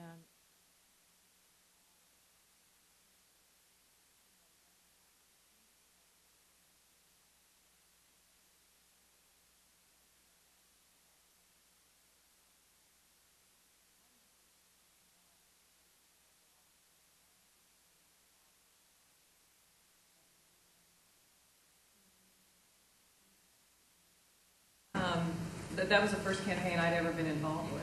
And I didn't particularly have aspirations to run for political office, although in the little western town that I grew up, my father was a city council member, and it was kind of the person and the group of people who approached me about running for office. They're trying to put this package together because nobody knew my name. You know, there's 50 or 60 or 80,000 people in Lawrence. Why do I think these people are going to vote for me? And kind of interesting because he said, well, tell me about your background. They're working on a bio, and do you have any family members in politics? I said, well, my dad ran for mayor, and he was on the city council in Waukegan, Kansas. And he said, oh, that's great. Do you think we can put him on a brochure or have a quote for him? I said, unfortunately, he passed away 10 years ago. And there was this side. It wasn't that my father wasn't with us. It was that he couldn't put him on a campaign poster. And so it was kind of fun that it was just, you know, that some of those people who help you, they're focused on helping you. It's very flattering that these people take time and their energy and their expertise to help an individual candidate. I really enjoyed that. I think the biggest thing that I learned when I ran for office, honestly, I didn't know too many of the issues. I didn't know how many members there were on the city commission. I didn't know how the terms ran. I learned all of that during the campaign. But once I threw myself into the campaign, I went to every city commission meeting. Talked to all kinds of people, and probably the smartest decision I made was I surrounded myself with good people, and then I listened to them, because you can't know all things about all subjects, particularly regarding a campaign. I mean, there's so many different, as you've heard, so many different important pieces that come to running a campaign, and unfortunately, I'm getting the mic. Unfortunately. Those people, it's so very important. I kind of lost my train of thought, but I think it's important that you truly listen and you throw yourself into the campaign. When I ran, it was very important. I first had a very frank discussion with my employer and then with my family. And then I sat down and asked these questions to myself. Now that I have their support, is this something that I really want to do? And when I ran, my children were the ages of 3 and 6. Now they're much more involved. In fact, I was at a basketball game this morning. That's why I just arrived. But for me, it doesn't serve. It doesn't fit in my schedule now to be in political office. However, after you do run, or if you choose not to, if you're the candidate, or if you're the fundraiser, or you take care of advertising, or yard signs, or just informing that candidate, that is a very, very important position. And since I've run, I've helped with a variety of campaigns, either chairing or being treasurer or advisor, and I'm willing to talk and offer any expertise that I can offer, because it's very important. I also think that as far as women in politics, we are our worst critic. You know, I had young children. I was mayor this particular year. I was working very hard at my job, and I thought I did a lot of things okay, and that's probably why I chose not to run for office after that first term. It takes a lot out of you. You know, like Barbara said, if you're going to run and you need to put all your energy into it, well, if you have 4 or 5 or 6 different avenues in your life that's taken all of your energy, you know, after a while it's hard to sustain that. But I would encourage you that if you're not the candidate, that you help, because that is so very important. And for somebody who's been in office, it's a big difference to me. I guess the biggest surprise to me that when I ran, I had a group of people that were involved, and frankly, some of these people didn't know me. And they, at that level, there's a couple of really hot issues during the campaign.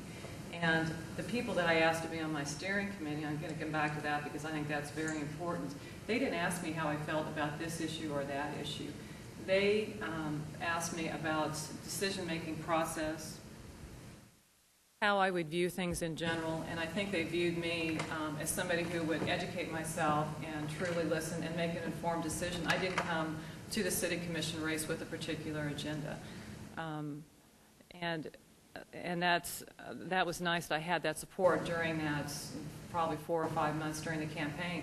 But after the campaign was over and I was elected, they were all gone, and which was flattering to one extent. They didn't want anything in return. They appreciated my time, and they were willing to give their time and their money to help me get elected.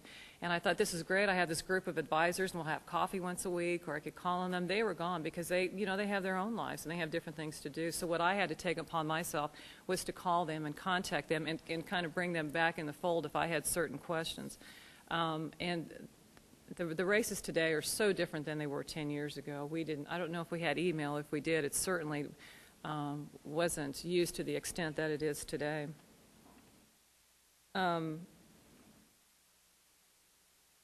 we talk about sound bites, I thought that was interesting when Sue said that, and that's so very true. I remember picking up the paper a couple times, and our particular reporter, who I ended up having a good relationship with, and I did trust him after about the first year or so.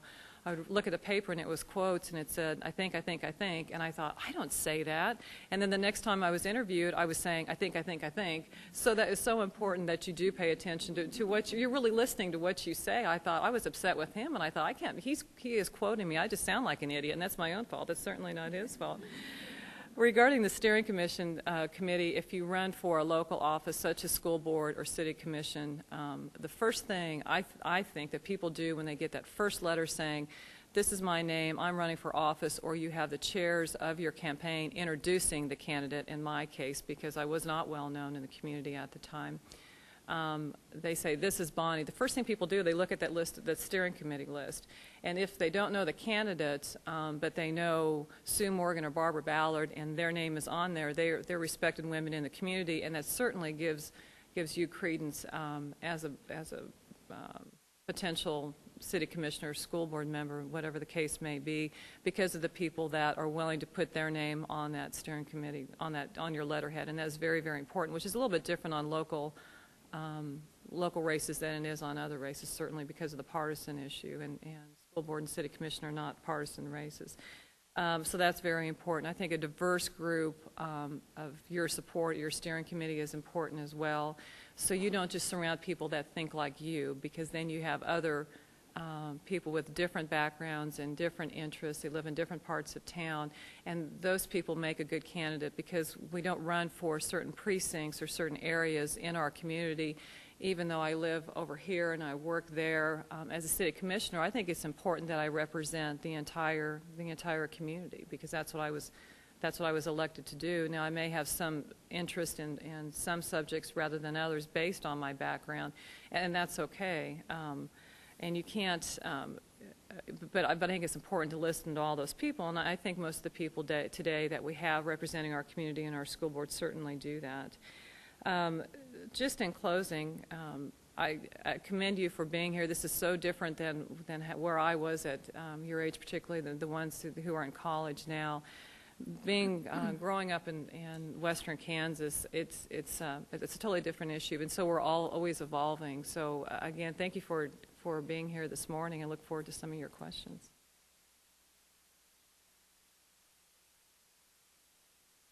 Questions for these women who've been very successful and run campaigns and have been there and done that? I don't believe that. Come on, you guys. Okay, Dot. I have a question.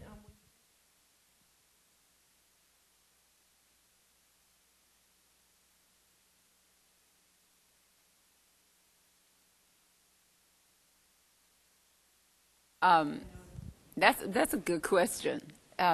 It's acceptable, yes, if they're willing to lend their name. You know, I've had several people from different parties says, well, would you chair my committee even? And then I have to decide, well, do I really want to chair it? Or I'll serve on your steering committee, you assist. But some people may not, because depending on what office you're running from. Okay, school board is nonpartisan. Okay, it's nonpartisan, but it's kind of partisan. You know, I mean, you have to understand nonpartisan. You know, and I'll give you an example. This is interesting. I have never used a steering committee, and people have found that interesting. But it was just a thing. I got a group of people together when I was running for school board, and they said, everyone does it. Let's try not doing it and see what really happens. So I didn't do it. And I won. I beat an incumbent. So next time, do you know? I said, well, it worked for me that time, so don't change it. So you go back to it along those lines. But there was a big endorsement letter that went in the paper. And there are all these people. Now, see, instead of that, I do that and get more people. And so all these names were there. And someone said to me later, Barbara, I didn't know you were Republican. And I said, I'm not. I'm a Democrat. They says, all the people almost on your endorsement letter were Republicans. Well, I didn't know them as Republicans, never asked them. They just wanted to help me. So in that case, people saw it as bipartisan, but it really wasn't. But if they're willing to put their name down there, yes. And on both of my committees for that, I had both working for me, and I'd say half of the people that work on my campaigns now as a state representative are Republican and independents.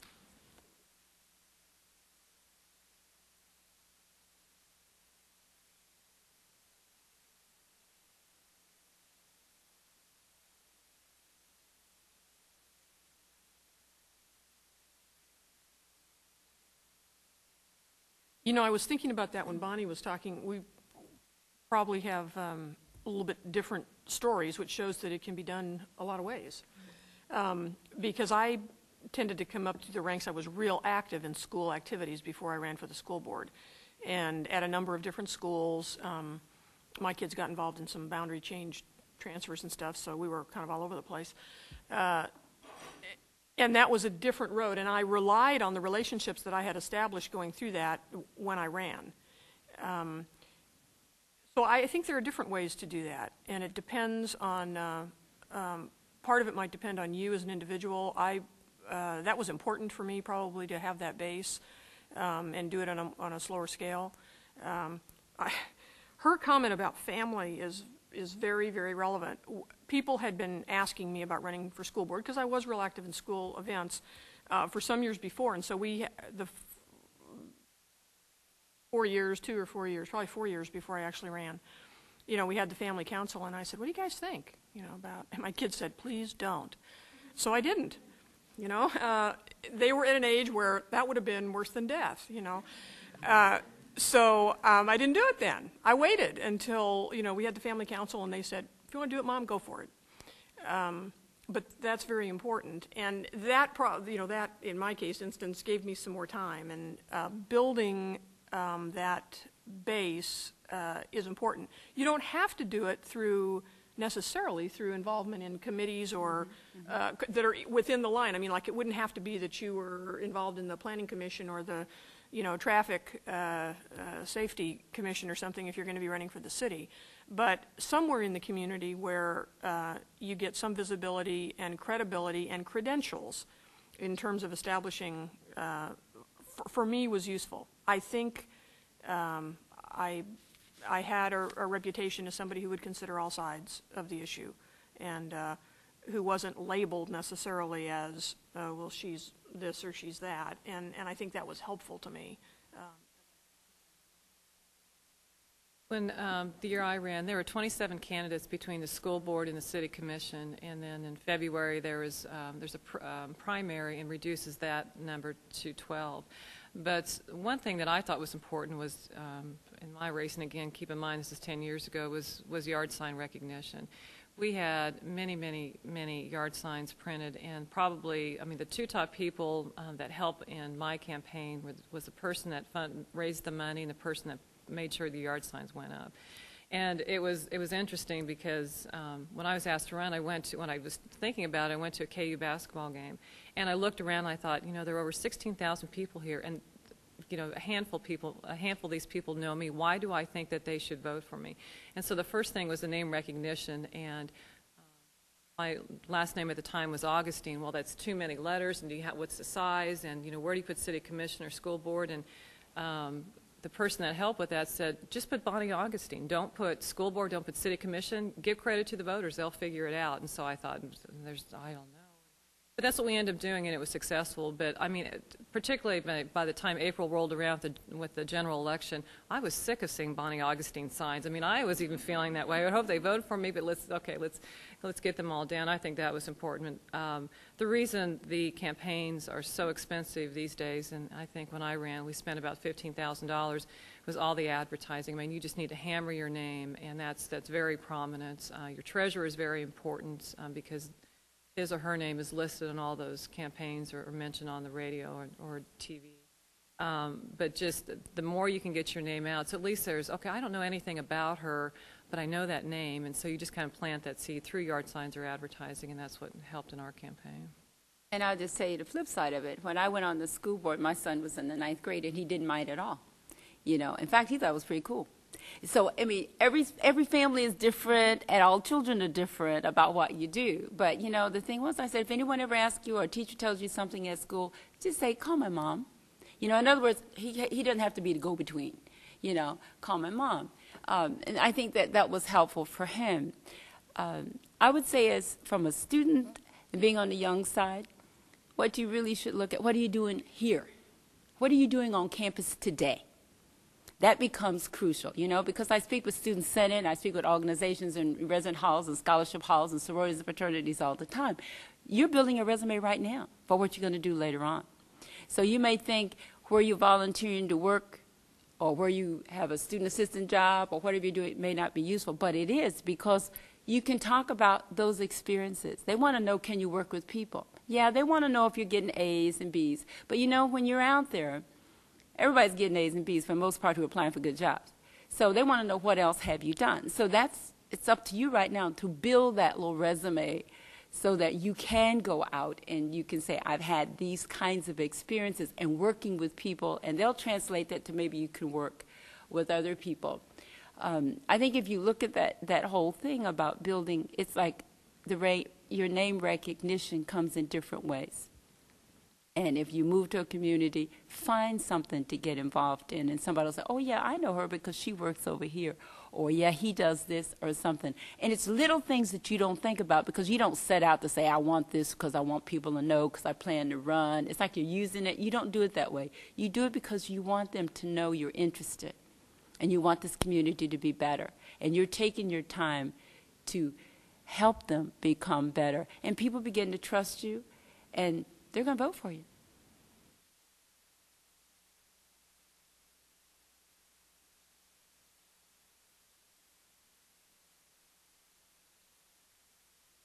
Mine's quick. I told him I would serve on the school board 8 years. I mean, I made it the statement, you know, eight's the most I want to do, you know. And after that, people said, well, what do you want to do after that? And I said, I don't know. I hadn't thought about that, you know. And then we start looking at it, and then I was approached about running for the legislature. And I thought about it. My husband thought it was all right because he knew he was going to have to do a lot of work. And he did, and he does, you know. I wouldn't know what to do without my husband doing that. I really wouldn't. Because, I mean, why would you want to be in an office and then you have a relationship thing going on at home, and then you're never at home, and then you get home really late? I mean, if the person was not backing you and behind you, coming home would not be a pleasure. And I always want coming home to be a pleasure. And I always want someone who's special to be in my life. And there's not an office in the world I'm willing to give it up for. You know, so you have to really know those kinds of things. So it was that. Someone asked me, and he said, fine. My son says, yeah, I can help. And he thought it was kind of cool. I mean, you know, and if my son thinks it's cool, mom is cool, you know. And so you kind of look at it. So I was asked. Barbara's the only one.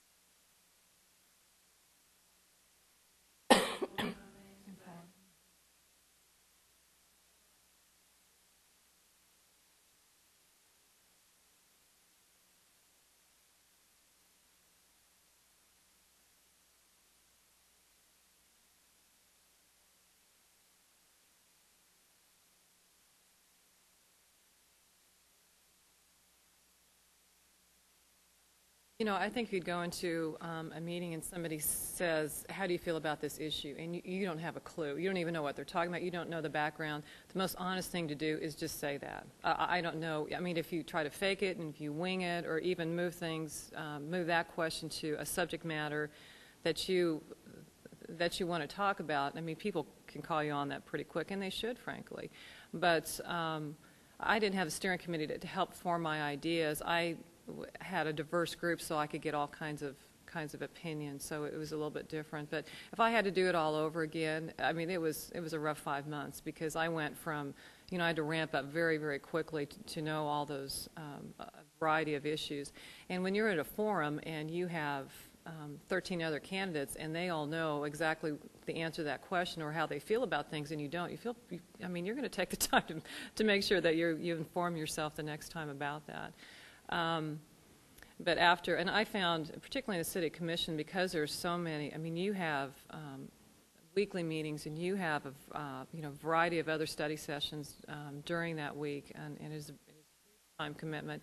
And you may talk about, you know, I can't even give you a good example how many different things that are discussed, and you just. I sat down with Assistant City Manager. I remember this very clearly, and I said, you know, Rod, I'm having a problem trying to bring this to resolution. And this person talks about this issue, and I think it's white, and then this person talks about, and I think it's black. And how do I formulate in my mind, you know, what my true belief is and what's the right issue? And he was very good kind of leading me down the path. He asked questions, and after a while, that kind of built up my political savvy, I guess. And then you have that base to draw on for future decisions. But I would not recommend running for office the way I did, because there was so much I had to learn, like I said, even how many commissioners there are and what their terms are, let alone the issues. And the issues now are much more complex, and there are a lot more zeros attached to it. I think the budget was $100,000 when I left, or $100 million when I left, the annual budget, and I know it's much more than that now. And people are much more involved. I think with the advent of email, when I ran, I didn't get that many letters. I didn't get that many phone calls, but I know the candidates that I've helped since, they have, you know, dozens and dozens of emails every week because people are more willing to correspond that way, I think. And you all haven't asked a question in this area, but since this was based on the Women in Presidential Series, et cetera, an observation first, because as I was thinking about this and preparing it, as a school board candidate, I don't think the gender issue is nearly as difficult because people identify, I mean, we fit better with the stereotype. What do you think of? You think of kids, you think of teachers. Teachers are mostly women. you know, women are mothers, you're talking about kids' issues, you're talking about education. It's one of the traditional female issues. Not as difficult an issue. For city commission or county commission, don't identify women as much with traffic engineers and people designing sewer plants, you know, so you gotta, there's a difference there, a disconnect, and state has a much broader number of issues too. So I think the gender issue differs depending on the office you're talking about. But then I thought of this, and I'd like to throw this out to you as a question, or maybe have Mary or the other individuals comment on it. In Lawrence, we have had the phenomenon through the last couple of elections of an alliance or a slate of candidates, people who have come out under a label of Progressive Lawrence or whatever, and 3 of them are running together as a group of people. My question is, that has all been men. Would it have been viewed differently had it been all women? If 3 women were running under the label of Progressive Lawrence, does that open itself up for a different reaction and commentary? That's a good question. In Lawrence, Kansas, I think the answer is no. Maybe some other place they would have, but in Lawrence, Kansas would have been, that's what they'll do. You know, and, you know, that's why, you know, often when I go to the House floor, I'll say, you know, they introduce you and they'll say, and that yesterday I had a point of personal privilege because I brought over a Lawrence group to be recognized. And they'll say, we recognize the gentlewoman from Douglas County, or it'll be the gentleman from, you know, from whoever's county. So we came down. But, you know, here I don't think anybody would think anything of it. They go, that's cool. But I think someplace else, they might raise the issue.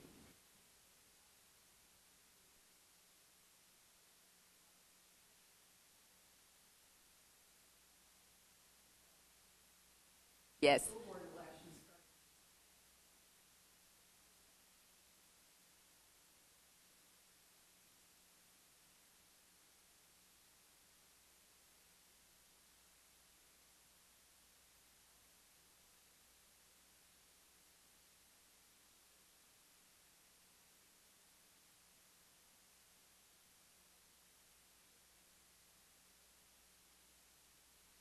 Senator. And a woman senator for 1/4.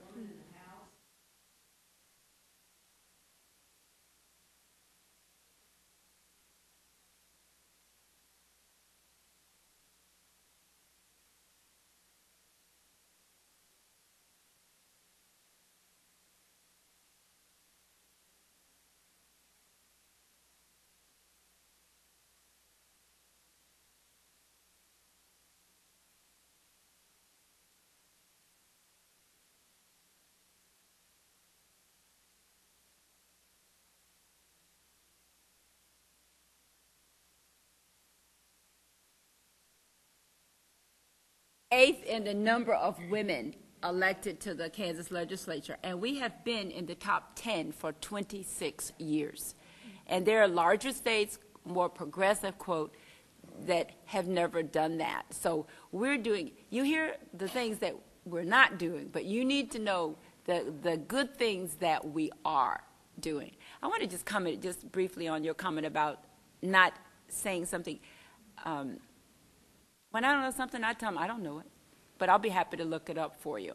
And I remember I did that on the very first forum we did for the school board when I ran, and they asked me about binding arbitration. And that was the big issue because the school board had locked up on it the year I ran. And they said they were going to get those people out who had not voted for it. Well, I stated that I was in favor of binding arbitration because both parties sit down and they talk about it, and it's what they come up with, and that seemed fair to me. However, I did not know all the issues that school board members were facing because they were privy to that information. Well, then the people who were helping my campaign, she called me that Sunday morning when it came out. She said, you shouldn't have said you didn't know. You should have just stated it and left it, but you shouldn't have said you didn't know what they were faced with because it's like you were making excuses for them. Well, it seemed fair to me. I mean, I'm not there every day. Why am I jumping to conclusions? I don't know what they were under. Well, as it turned out, primary wasn't. I finished first. So I wanted to call her up and said, well, hey, it worked, you know.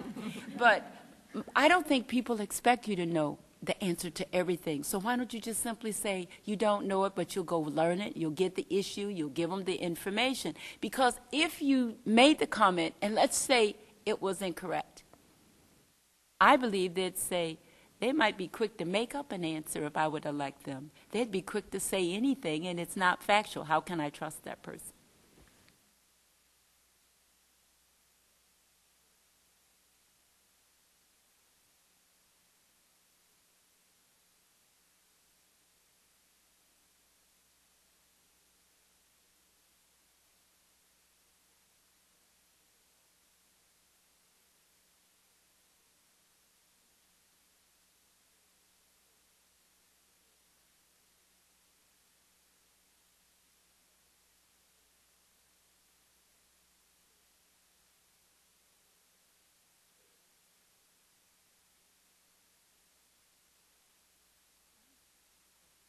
I guess you mean if you would put your spouse, is Barbara gonna, when she runs for national office, is she gonna have? We weren't sure of the question, what you're asking, I'm sorry.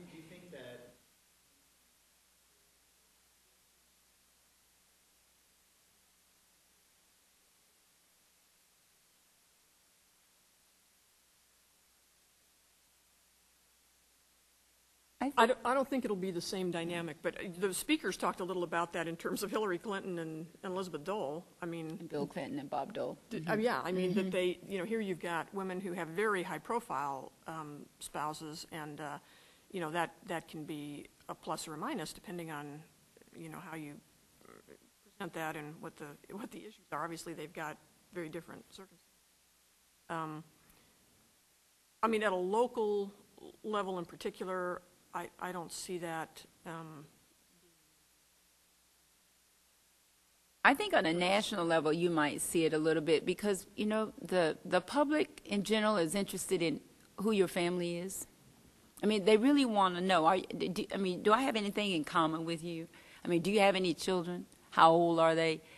To a certain extent, sometimes, what kind of problems do your children have? Because my children have a lot of problems. I mean, they want to know a lot of this stuff, They really want to know this. And, if you're trying to say, say, so-and-so's been married 30 years, that shows stability, It doesn't say if you're getting along well or not, but it shows stability, but it's a combination. But I think if there's things you're proud of, you do, but whether you did it or not, the media is going to do it, So even if you wanted to keep your family in the background, that is why you hear Laura Bush, if you remember the things with Jenna and Barbara, leave my children alone, the media is going to do it. So you might as well be the person to initiate it and try to present it the way you want it to be presented instead of just letting them go digging up or finding things.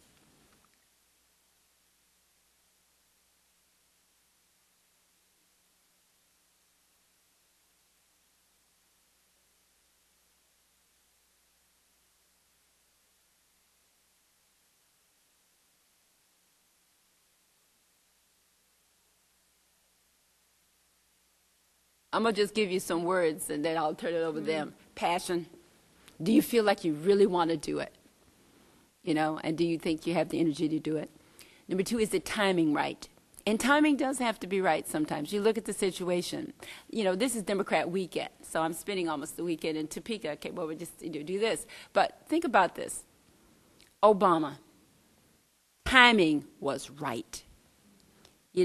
Now, we should all be so lucky that we could fall into the U.S. Senate like that. But, your candidate that's going to be really good doesn't, has problems, and then you move over here and you're actually kind of running by yourself. Yeah, you get some flake comes in, it's going to, mess you up a little bit. But, he's not going anywhere. So timing. So sometimes you don't know if that's going to happen, but you look at it. The other thing is, can you live with losing? And we haven't talked about that. Everybody who runs wants to win. But can you lose? And can you lose gracefully? Can you do that and then regroup and think about what it is you should do, along those lines? And then can you find somebody to help you? You find somebody to help you and they believe in you, you're ready to run. I have had the same treasurer for 19 years. He went through my school board as my treasurer, and he's my legislative treasurer. My campaign manager I have had for 16 years. She is my best friend in Lawrence, you know, and that's because we're very different. And we don't hang out together all the time. We just talk to each other. And I trust her. She knows me. And I don't have to say much. And she knows Barbara would never run the campaign this way. Barbara would never agree to that. And that's why it works. When you get the right person, it's time. I think you do ask your friends and your closest advisors what do they think, and many times those people are too close. They're going to tell you what you want to hear. If you have that passion and you're excited to run, they're going to say, sure, you'd be great, I think you should do that. They need to ask their friends, and you need to have another people, maybe acquaintance, and people who aren't so close to you, not that they're not concerned about hurting your feelings, but ask them honestly and see if, you know, what they think. And I think one thing you need to be a little careful about, if you do not win that race, you hate to be labeled as, oh yeah, I remember her because she lost the last election. And sometimes, you know, people want to support a winner. And, you know, if you do not win, I think that's something that's important, you know, thinking forward. So I think you're asking a very good question, and when is the timing is right. And yeah, if your gut says it, and your employer and your family and all of those, then your friends. But ask some people who maybe aren't as close to you and get their opinion, their honest opinion. That's hard to do. That's hard to ask, and that's hard to, the person that you're asking the question of, it's hard for them to answer it at times too, because they like you and they don't want to hurt your feelings. But it can be too early in some cases. I was helping with a campaign, he was going to run 2 years ago, and he was a single male, and he feels that he needs to have children and married and own a house, and so he's looking at the entire package. So I thought that was going a little bit too far, because now he's married and she has children and they have a house all in the last 60 days or so, and he's thinking about running for the city commission. Not that he's not truly involved and happy with that, but some people kind of take that, you know, a little bit too far. But great question.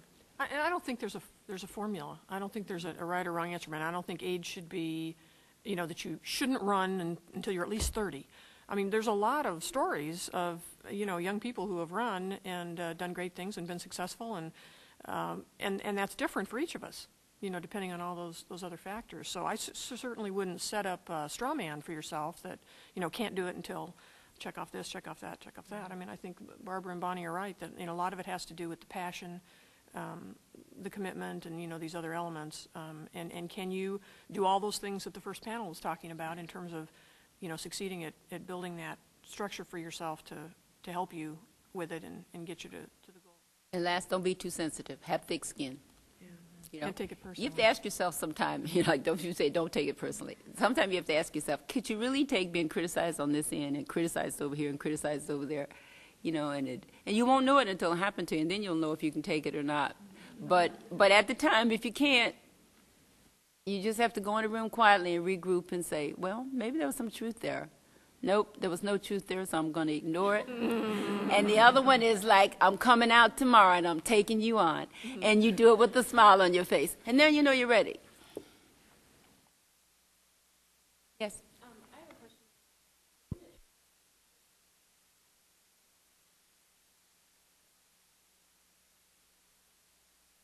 Two of our city commissioners. Or renting. You don't have to own. You have to be living there. You know, lots of constituents aren't homeowners, and they're concerned about the cost of housing. And I mean, that may give you an item that a lot of people identify with you. You know, think you could represent them well. No, you just have to rent. You just have to live where, you know, where you are. But you know what? Yeah, I think people get really upset about.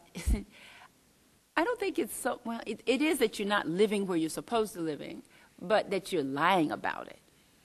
You know, they're letting them think that they're not smart enough to figure out that you're not living where you're supposed to be living. And see, and I think they'll forgive a lot of things, but most people don't want to be lied to and have you think that they're not smart enough to figure it out. So avoid that one.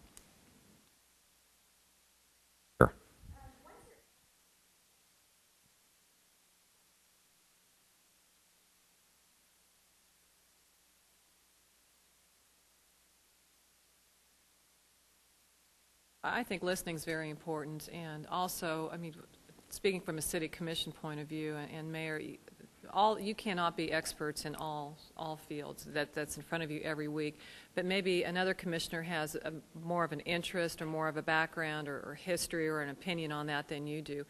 Don't worry about being the leader in all groups, but being formed and maybe talk to that commissioner. In the city commission's case, you can have that discussion without the notifying the media and that type of thing, which isn't the same in all cases. But you don't have to lead the parade in every single issue, but just listen and talk to you and have a good rapport and communication level and relationship with your fellow commissioners, at least on the city. I think listening's at the top of my list too, but then I would also say communicating. Bonnie said earlier, I think, that things are getting just more complex all the time. And the issues that we're dealing with, the statutory environments within which, the context within which we deal, a lot of constituents do not understand. And so your ability to explain things in a way that can garner support, because it's, the conclusion, the opinion, their idea may be based on misinformation.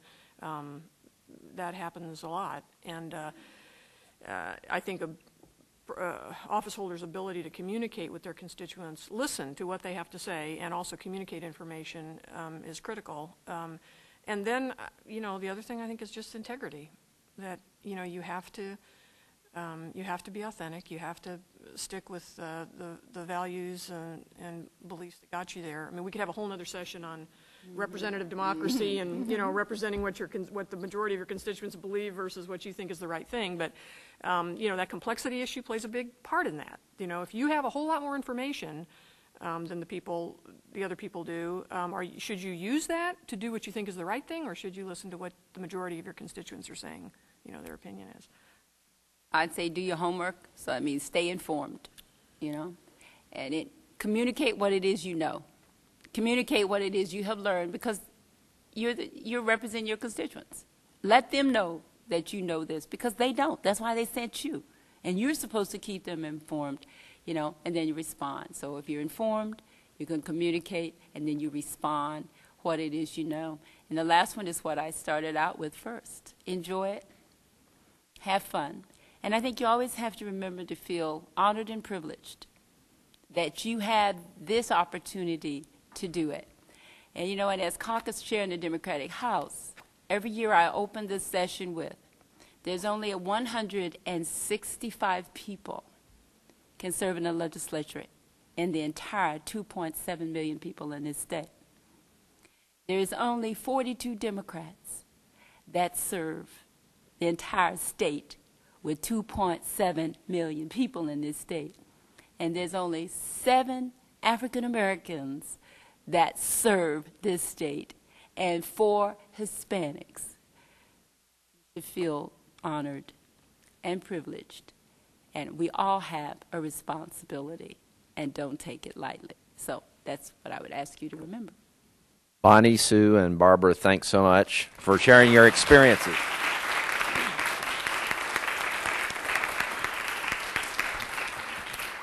And we'll get started with our conclusion in just a minute.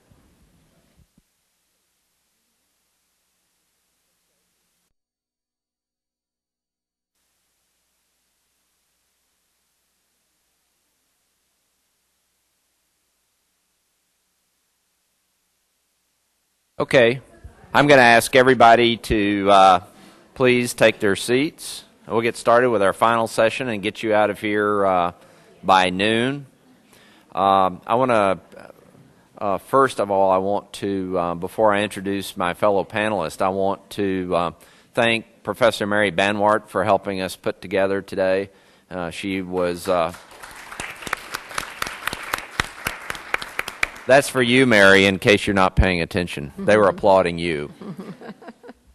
There was a very good question about the internet to our first panel, and I wanted to make sure that you guys knew that one, and I don't know if, John, if you know the date, I can't recall the date off the top of my head, but John Toohey, our Democratic fellow, is going to have in about, I think, 2 or 3 weeks, Joe Trippi.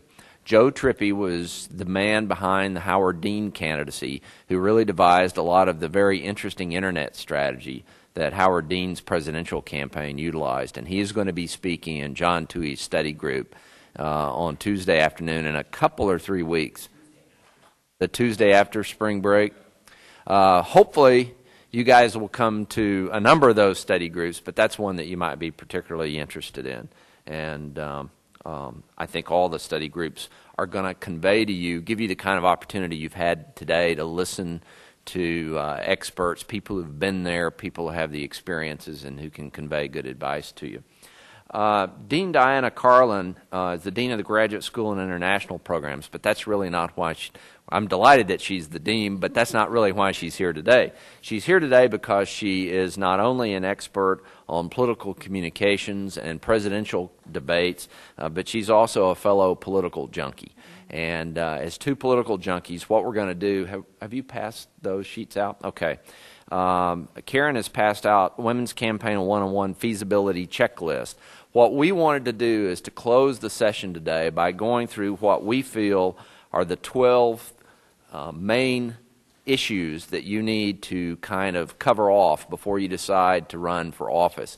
And this might address one of the questions to the last panel about when do you know it's right to run. Well, maybe by looking at these questions and answering them honestly, you'll have a better feel for it. We want to always encourage all of you to be involved in politics, to run for office, but we also want to encourage you to be realistic as well and to be objective and to be true to yourself. And so what we're going to do is we're going to go through these fairly quickly and then use what remaining time we have for Q&A. Number one, what's your reason for running? Why are you running?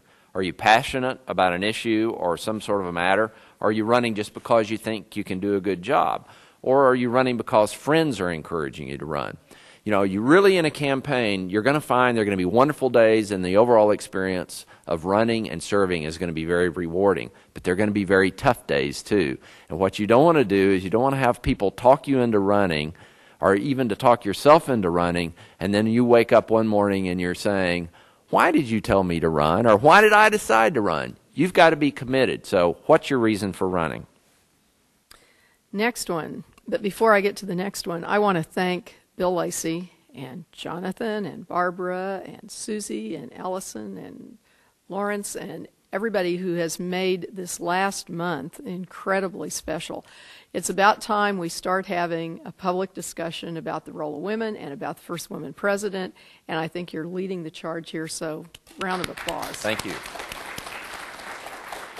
Okay, emotional commitment. You know, you have to have passion about issues and passion about wanting to serve, but you also have to have an emotional determination that you're ready and willing to do this and to make some sacrifices.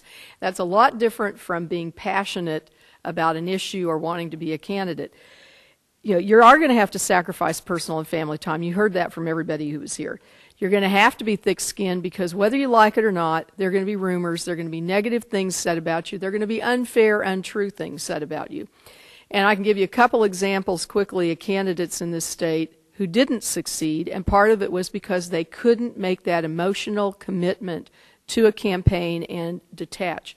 We had somebody who ran for governor about 20 years ago who had very young children, and he had made a promise that he would be home in his own bed to tell his kids good night every night during the campaign. Well, it's awfully tough to run for governor in a state this size if you're going to be home every night. And, you know, he didn't win. We had somebody who ran a couple years ago for a statewide race who could not emotionally detach himself from his day job. And so he wasn't out there spending the 4 hours a day raising money. It was a very close race. If he'd had a little more money, he probably would have won. But he wouldn't get out and put in the hours until the very last because he didn't think anybody else could do the job. So you have to be willing to put that emotion into a campaign and deal with the emotions of some of that separation. One thing on the personal issue, I would suggest you have somebody do opposition research on you and figure out what are your weak points, what are your vulnerable points, and where is somebody likely to attack you. And then you figure out your answers so that when you get hit with it, you have the witty remark, you have the humor, you aren't unprepared for it. What does your family think about you getting into a race? Sue Morgan, I think it was Sue, who told the story about going to her kids and saying, "What do you think about me running?" And they said, "Well, no, this isn't a very good time." It's one thing to have their support, but do they know what they're supporting? If you're married, if you have a husband and you have kids, and they say, "Oh, yes, we want you to run, we're all behind you," but when it comes down to, "Hey, Mom, why isn't my dinner ready to eat?" And if your husband isn't willing to do some of the chores around the house, how are they going to get done? So you got to really understand and make sure that your family, and you don't do that with just your immediate family, but your extended family. There's nothing that can bum you out any more than to have your mom or your dad say, "Why are you doing this?"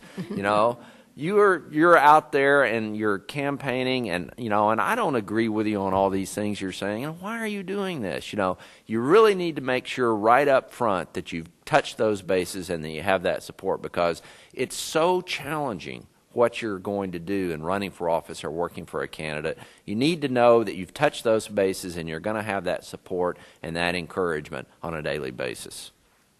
Personal profile. If you don't enjoy being in new situations with people you don't know, then you probably shouldn't be the candidate. You probably should be working behind the scenes. You need to be able to walk into a room of total strangers and be willing to talk about yourself, brag in ways that you are not accustomed to doing, ask them for money, but more importantly, figure out how to talk to them. Joan Finney was probably the best grassroots campaigner in this state. Maybe questions about how she managed things once she got elected, but she was one of the best campaigners. She knew the names of people's cats. And part of the reason why she did that was that she wasn't afraid to ask questions, and she kept note cards. Somebody was talking about note cards. She had files for every county, and every event she went to, as soon as it was over, she made a list of who she'd met, and she wrote things down because she asked them questions. So if you aren't, willing to go out and find out a little bit about people, try to have a system together to do that, then it's going to be tough. If you aren't good at remembering names, politics is probably not a good place for you, because nothing ticks people off more than if it's the fourth time you've met them at a fundraiser and you've written 4 thank you notes to them, but you don't remember them. What experience do you have, and what's your resume look like? What background and life experience do you have that qualify you for the job that you're seeking? What background and experiences have individuals who've held that office before had? Don't allow yourself to be caught up or tricked into believing that there's a formula here. There's not a formula for you. You can make your own formula, but you got to think about it, and you got to kind of figure it out. The best candidate I ever worked for, the best client I ever had, when I say best as a candidate, I mean the best quality candidate, was a guy named Fred Thompson running for the United States Senate in Tennessee, and he'd never run for office before. It was his very first run for the United States Senate, but now he had a lot of life experiences that were really relevant. On the other hand, I've seen lots of young men and women run for the U.S. House or run for State House or State Senate who were 22, 23, 24 years old. The key thing is, don't get yourself caught up that I've got to have this on my resume or that on my resume. Get caught up in the notion that you're going to look at what you've done, what your experiences are, how you've served people in the past, and you're going to figure out ways to relate that to what your role in the office would be. Message. You've heard a lot about message. And I think being succinct and passionate and authentic are really good suggestions. You also have to be willing to practice and to work at your message. Even if you're a good communicator, you have to find those 3 or 4 key words, those 3 or 4 key messages. I remember when Sam Brownback ran the first time, he had 3 words: return, reduce, and, oh God, why have I just forgotten the third one? I had it a second ago. Anyway, he had 3 words: reform. Reform, return, reduce. That was in every single speech, every single ad. You knew exactly what his philosophy was.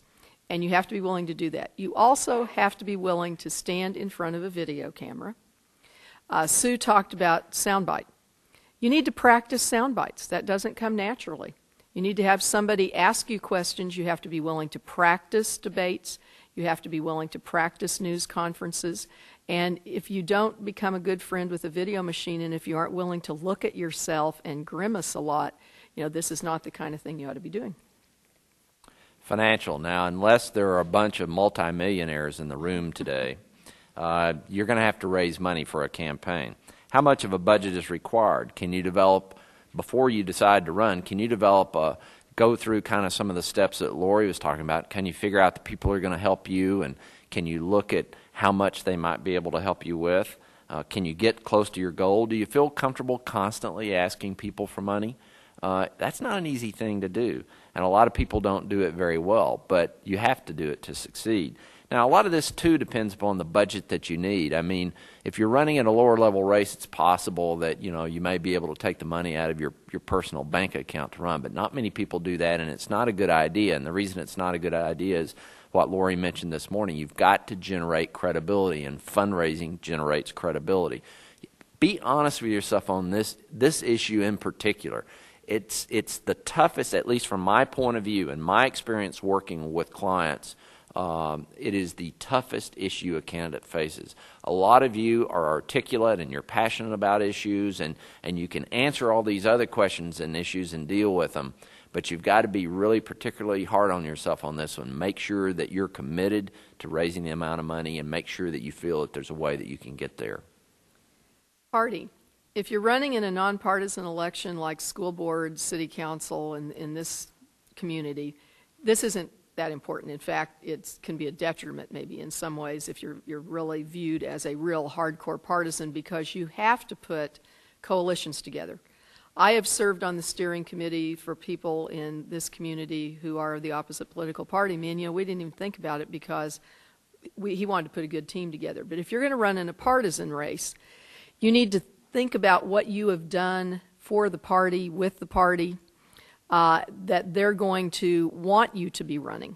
If they don't know much about you, I mean, I hate to admit this, but we're in a sort of era of real suspicion about what are people's motives. And if you just kind of come out of left field, they don't know whether you're really sincere or if you have an agenda that may not be consistent with their agenda because they don't know enough about you.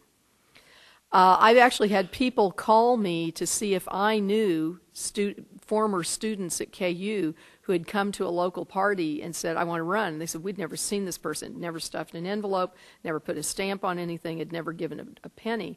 Said, is this person really a Democrat? Or is this, somebody who's in here to try to subvert? I mean, this is the paranoia that we're in right now. But the other advantage of starting out at the bottom and doing some work on the county party level, local party level, is that then you have access to a network. They can help you find that campaign manager if you don't have somebody. They can tell you who the volunteers were who worked on the campaign in your legislative district the last time who might be interested in doing it again. You can't do it alone, and several people have said that, but you also need to think about party dues. Organization. Do you have Emily Booker talked about this at some length this morning. Do you have a network of friends who are dedicated and will take staff roles in your campaign or other roles? Can you count on an extended network of friends who will give you volunteer time? It goes back to kind of the notion that, yes, I mean, theoretically, if you've got $10,000 and you're running for a real low-level race, or $30,000 and running for a real low-level race, you can go out without raising money, without building an organization, try to win the campaign, and people do that. But it's not the best way to do it. You need friends there to help you out, not only to be your sounding boards, to help you stay true to yourself and objective about the campaign, to do a lot of the tasks that are involved. The more people that you have involved, the more energy your campaign creates, the more momentum it creates, the more excitement and interest, the more people you bring in, and it kind of becomes a self-fulfilling prophecy almost. So ask yourself at the outset, do I have the people that I can count on to get involved who are going to go out there and be my troops? Opposition. Are you running against an incumbent, or is it an open seat? A lot of the research on women has found that they are more likely to win open seats, that most women have entered the political scene through an open seat than challenging. It's tough to beat an incumbent, whether you're a man or a woman. Incumbents are very tough. They have name recognition. They have money behind them. They have an organization like Barbara Ballard was saying. I mean, would you want to go up against Barbara Ballard? You know, the same campaign manager for 16 years, the same treasurer for 19 years. This woman has name recognition all over this community, crosses parties, everything. You know, you have to be a bit of a kamikaze to do that. And that's why there are so many uncontested races for the legislature. Check out this next year how many uncontested races there are. It's because it's tough to do it. But if you're willing to do it because you're going to learn, and you know that this person maybe is not going to be around more than another term or two, and you want to get your feet wet, and you're going to polish your skills, and you've made your connections, then, you know, it's worth running against an incumbent. The other thing is, if you run against an incumbent, you're going to have to be willing to go negative, because they have to, or else comparison, because they have a record. You know, Mary talked about how more women are using negative advertising. It's probably because as some of them have gotten in, there are more women maybe running against incumbents now, too. But the thing is, you have to be willing to do that, and if you're not willing to take a couple shots or be critical, you've got a problem. If it's an open seat, your message is going to be very different, and you have to really be willing to take your experiences and create that sense of incumbency. What have you done in your past that makes you ready for this office, and that you can demonstrate those skills translate into the office so that you then look like somebody who already has some experience? So message is going to be affected, and even your chances of winning are going to be affected. The next issue is talent. Do you have experience or ability in previous campaigns? Have you run before for any office, even student government? Have you been involved in other people's campaigns? You know, what about your supporters? Who are you going to call for advice and counsel? Who's been involved in a campaign and knows how you build an organization, knows how you do your precinct level targeting? There really is a lot of work that goes into a campaign, and experience is crucial. Everybody in the campaign doesn't have to be experienced, and I've seen some campaigns work very well where you had one person who had been through it and really had the energy and had the commitment and the knowledge, and was surrounded by people who maybe had not been through it that much but who could be guided, and it works fine that way. But the amount of talent that you have on your team is so absolutely critical. You know, it is so difficult to work. I've worked in many campaigns in different parts of the country, and the ones that are the most fun are when you as the strategist or campaign manager really don't have to do that much work. The one that Emily Booker worked with me on, where she was mentioning this morning, all the senior staff were women.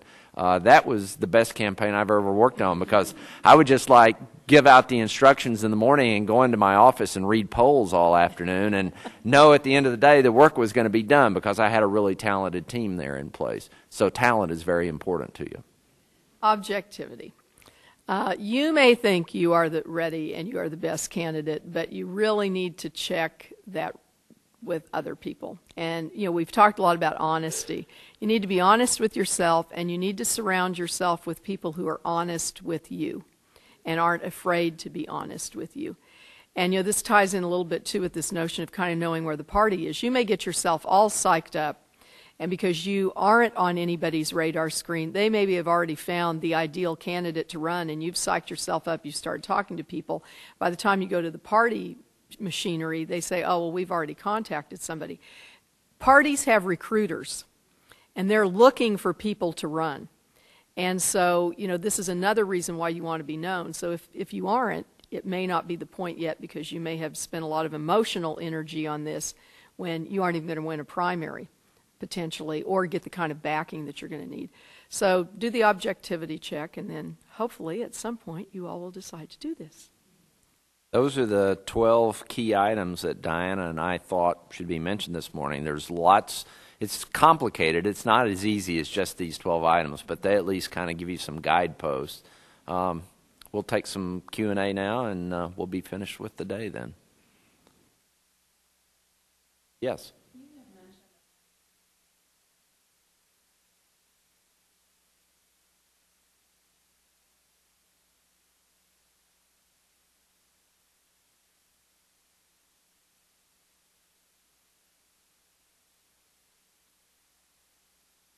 It depends on the race. There are some incumbents who are vulnerable. You know, incumbents have been defeated, and they often are. It's just tough to do. If, you know, you are going to run against an incumbent who is vulnerable, then there are probably a lot of people out there who want this person to go. And then you're going to get money from probably lots of places, some that you might not have even expected. But if it's somebody who is well loved and you're doing this for that reason, then I think you have to kind of approach it as the future, which is another reason why you probably need some party machinery behind you.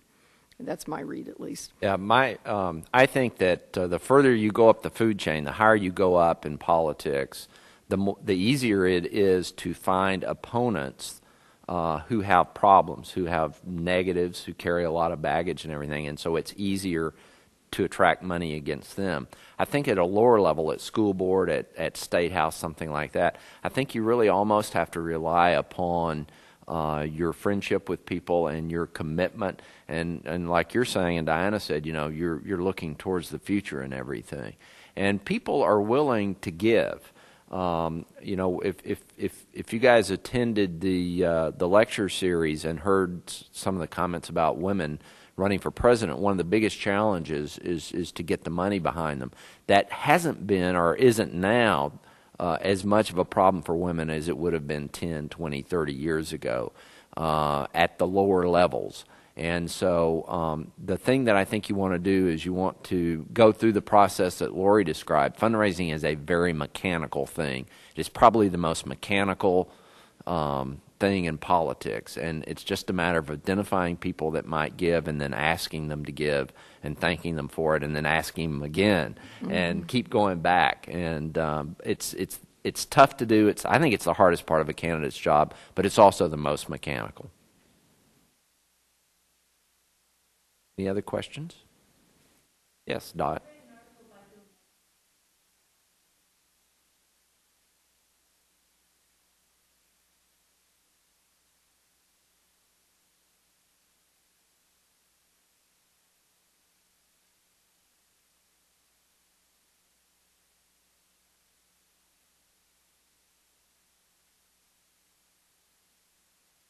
It could be. I think it could be a benefit potentially to both. I mean, men don't enjoy this any more than women do, but I think for women especially, I agree with Bill. I think especially at the national level, if you have, a Hillary Clinton, an Olympia Snow, some of these women on the list who have such a long record, that's not going to be as big a problem.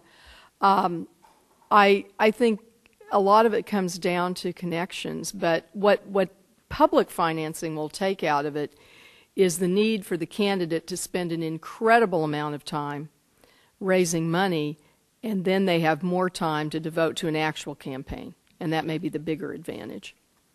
Yeah, philosophical considerations aside, I have a problem with the whole concept of public finance, but just to comment on terms of how that would affect, it could affect in some cases, but it would really so much depends. It's all these campaign finance laws. Everything depends upon how the law is written and what's the impact of the law. There was a lot of talk. People talked for years about how messed up our federal election system was, and so we passed McCain-Feingold. And there are people in this room, me among them, who would argue that this system is worse than the previous one for a variety of reasons. So what I'm saying is it really depends upon the individual circumstance and what the law looks like. It could be a plus. It could not be a plus. And it's very hard to answer without knowing, the actual components of the law. Yeah, you bet.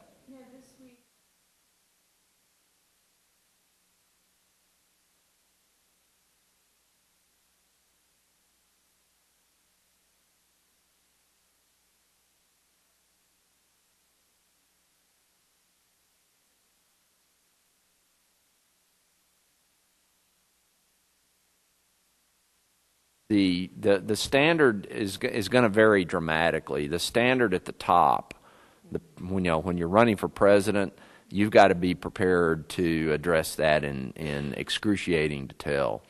We went through that with Senator Dole back in 1995, and ultimately came to the conclusion that because he was old at that point for a presidential candidate, even though we all close to Bob Dole found it always amusing that people would raise the age issue, because I personally could not keep up with the man. I mean, he was physically much stronger than me, and I was a runner and all that kind of stuff, but the man would run me into the ground. So we were always amused, but you can't use that kind of anecdotal evidence. So we actually had his doctor put out and hold a news conference and put out very detailed discussions of his injuries during the war and how that affected him and all that kind of thing.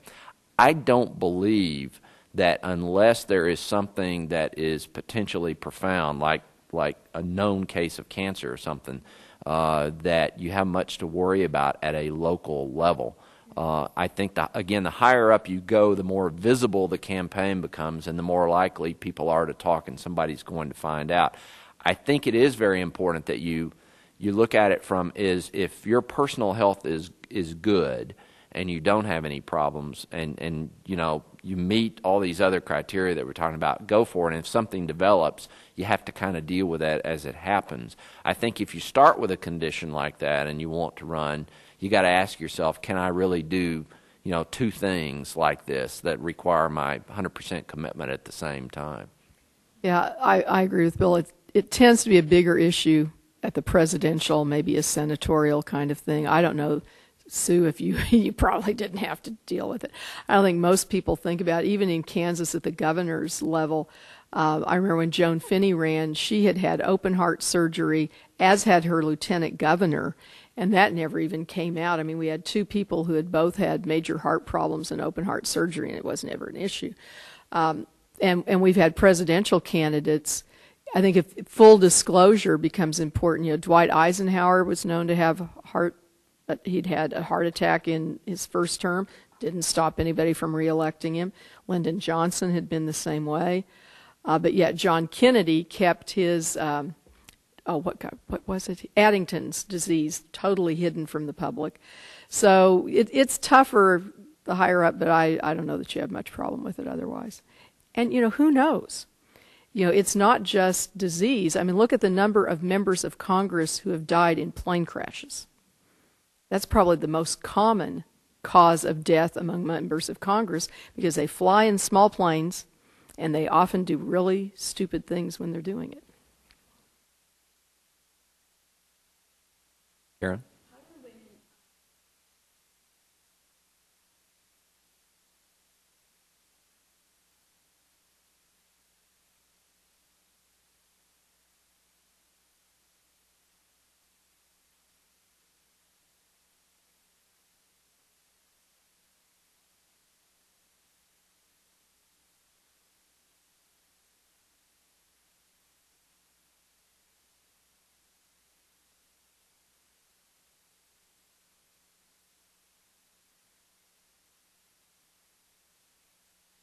I think they almost have to have the funding that they can provide.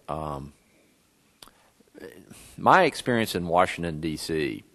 is that compared to experiences I had in other states, is that gender was not usually nearly as much of an issue in Washington as it might be locally with people.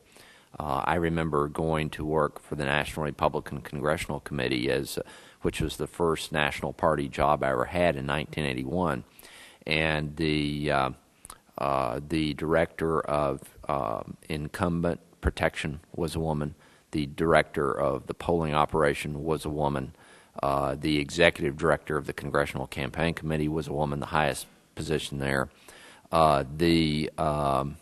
I'm trying to think. The person who was responsible for raising PAC money for the candidates was a woman.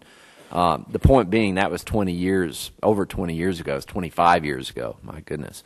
And even at that point, and we're talking about a Republican Party committee too, even at that point, women were playing key big roles in the politics.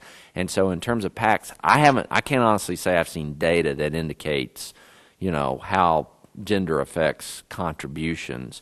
But I will tell you, I think most PACs are smart enough and are shrewd enough that they won't look at a woman as a woman per se. They will look at what she brings to the table in terms of her candidacy and make a decision on that basis.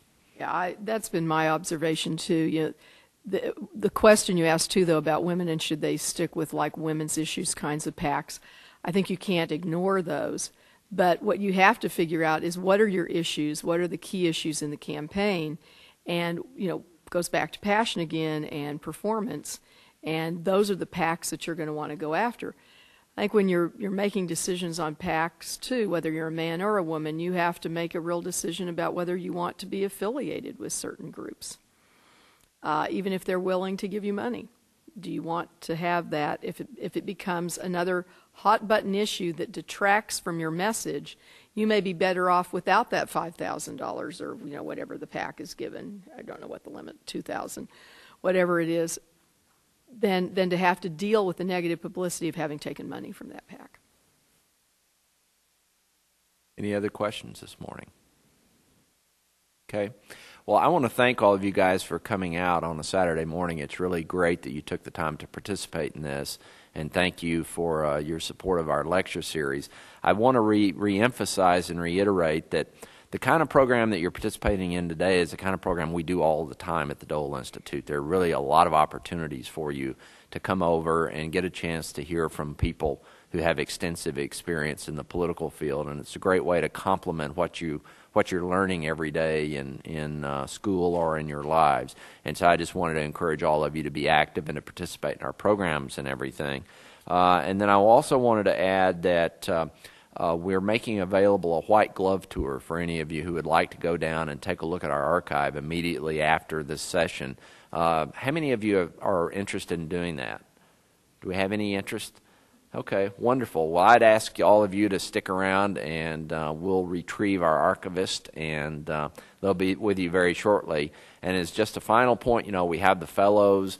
We have other folks in and out of here all the time. Take advantage of the opportunities, not only for the programs, but if you want to know what it's like to be an advance man or to go to Bosnia or to Haiti to be a spokesperson for the Defense Department, come over and see John Toohey, our Democratic Fellow. If you want to know what it's like to be in the conservative movement, to be involved in taxpayer protection and tax revolts and things like that, or personal politics, participatory democracy, come over and visit with Alan Cobb, our Republican Fellow. We're all here to do those one-on-ones as well as to do programs, and we'd love to see you sometime. Thank you all for coming. Mark?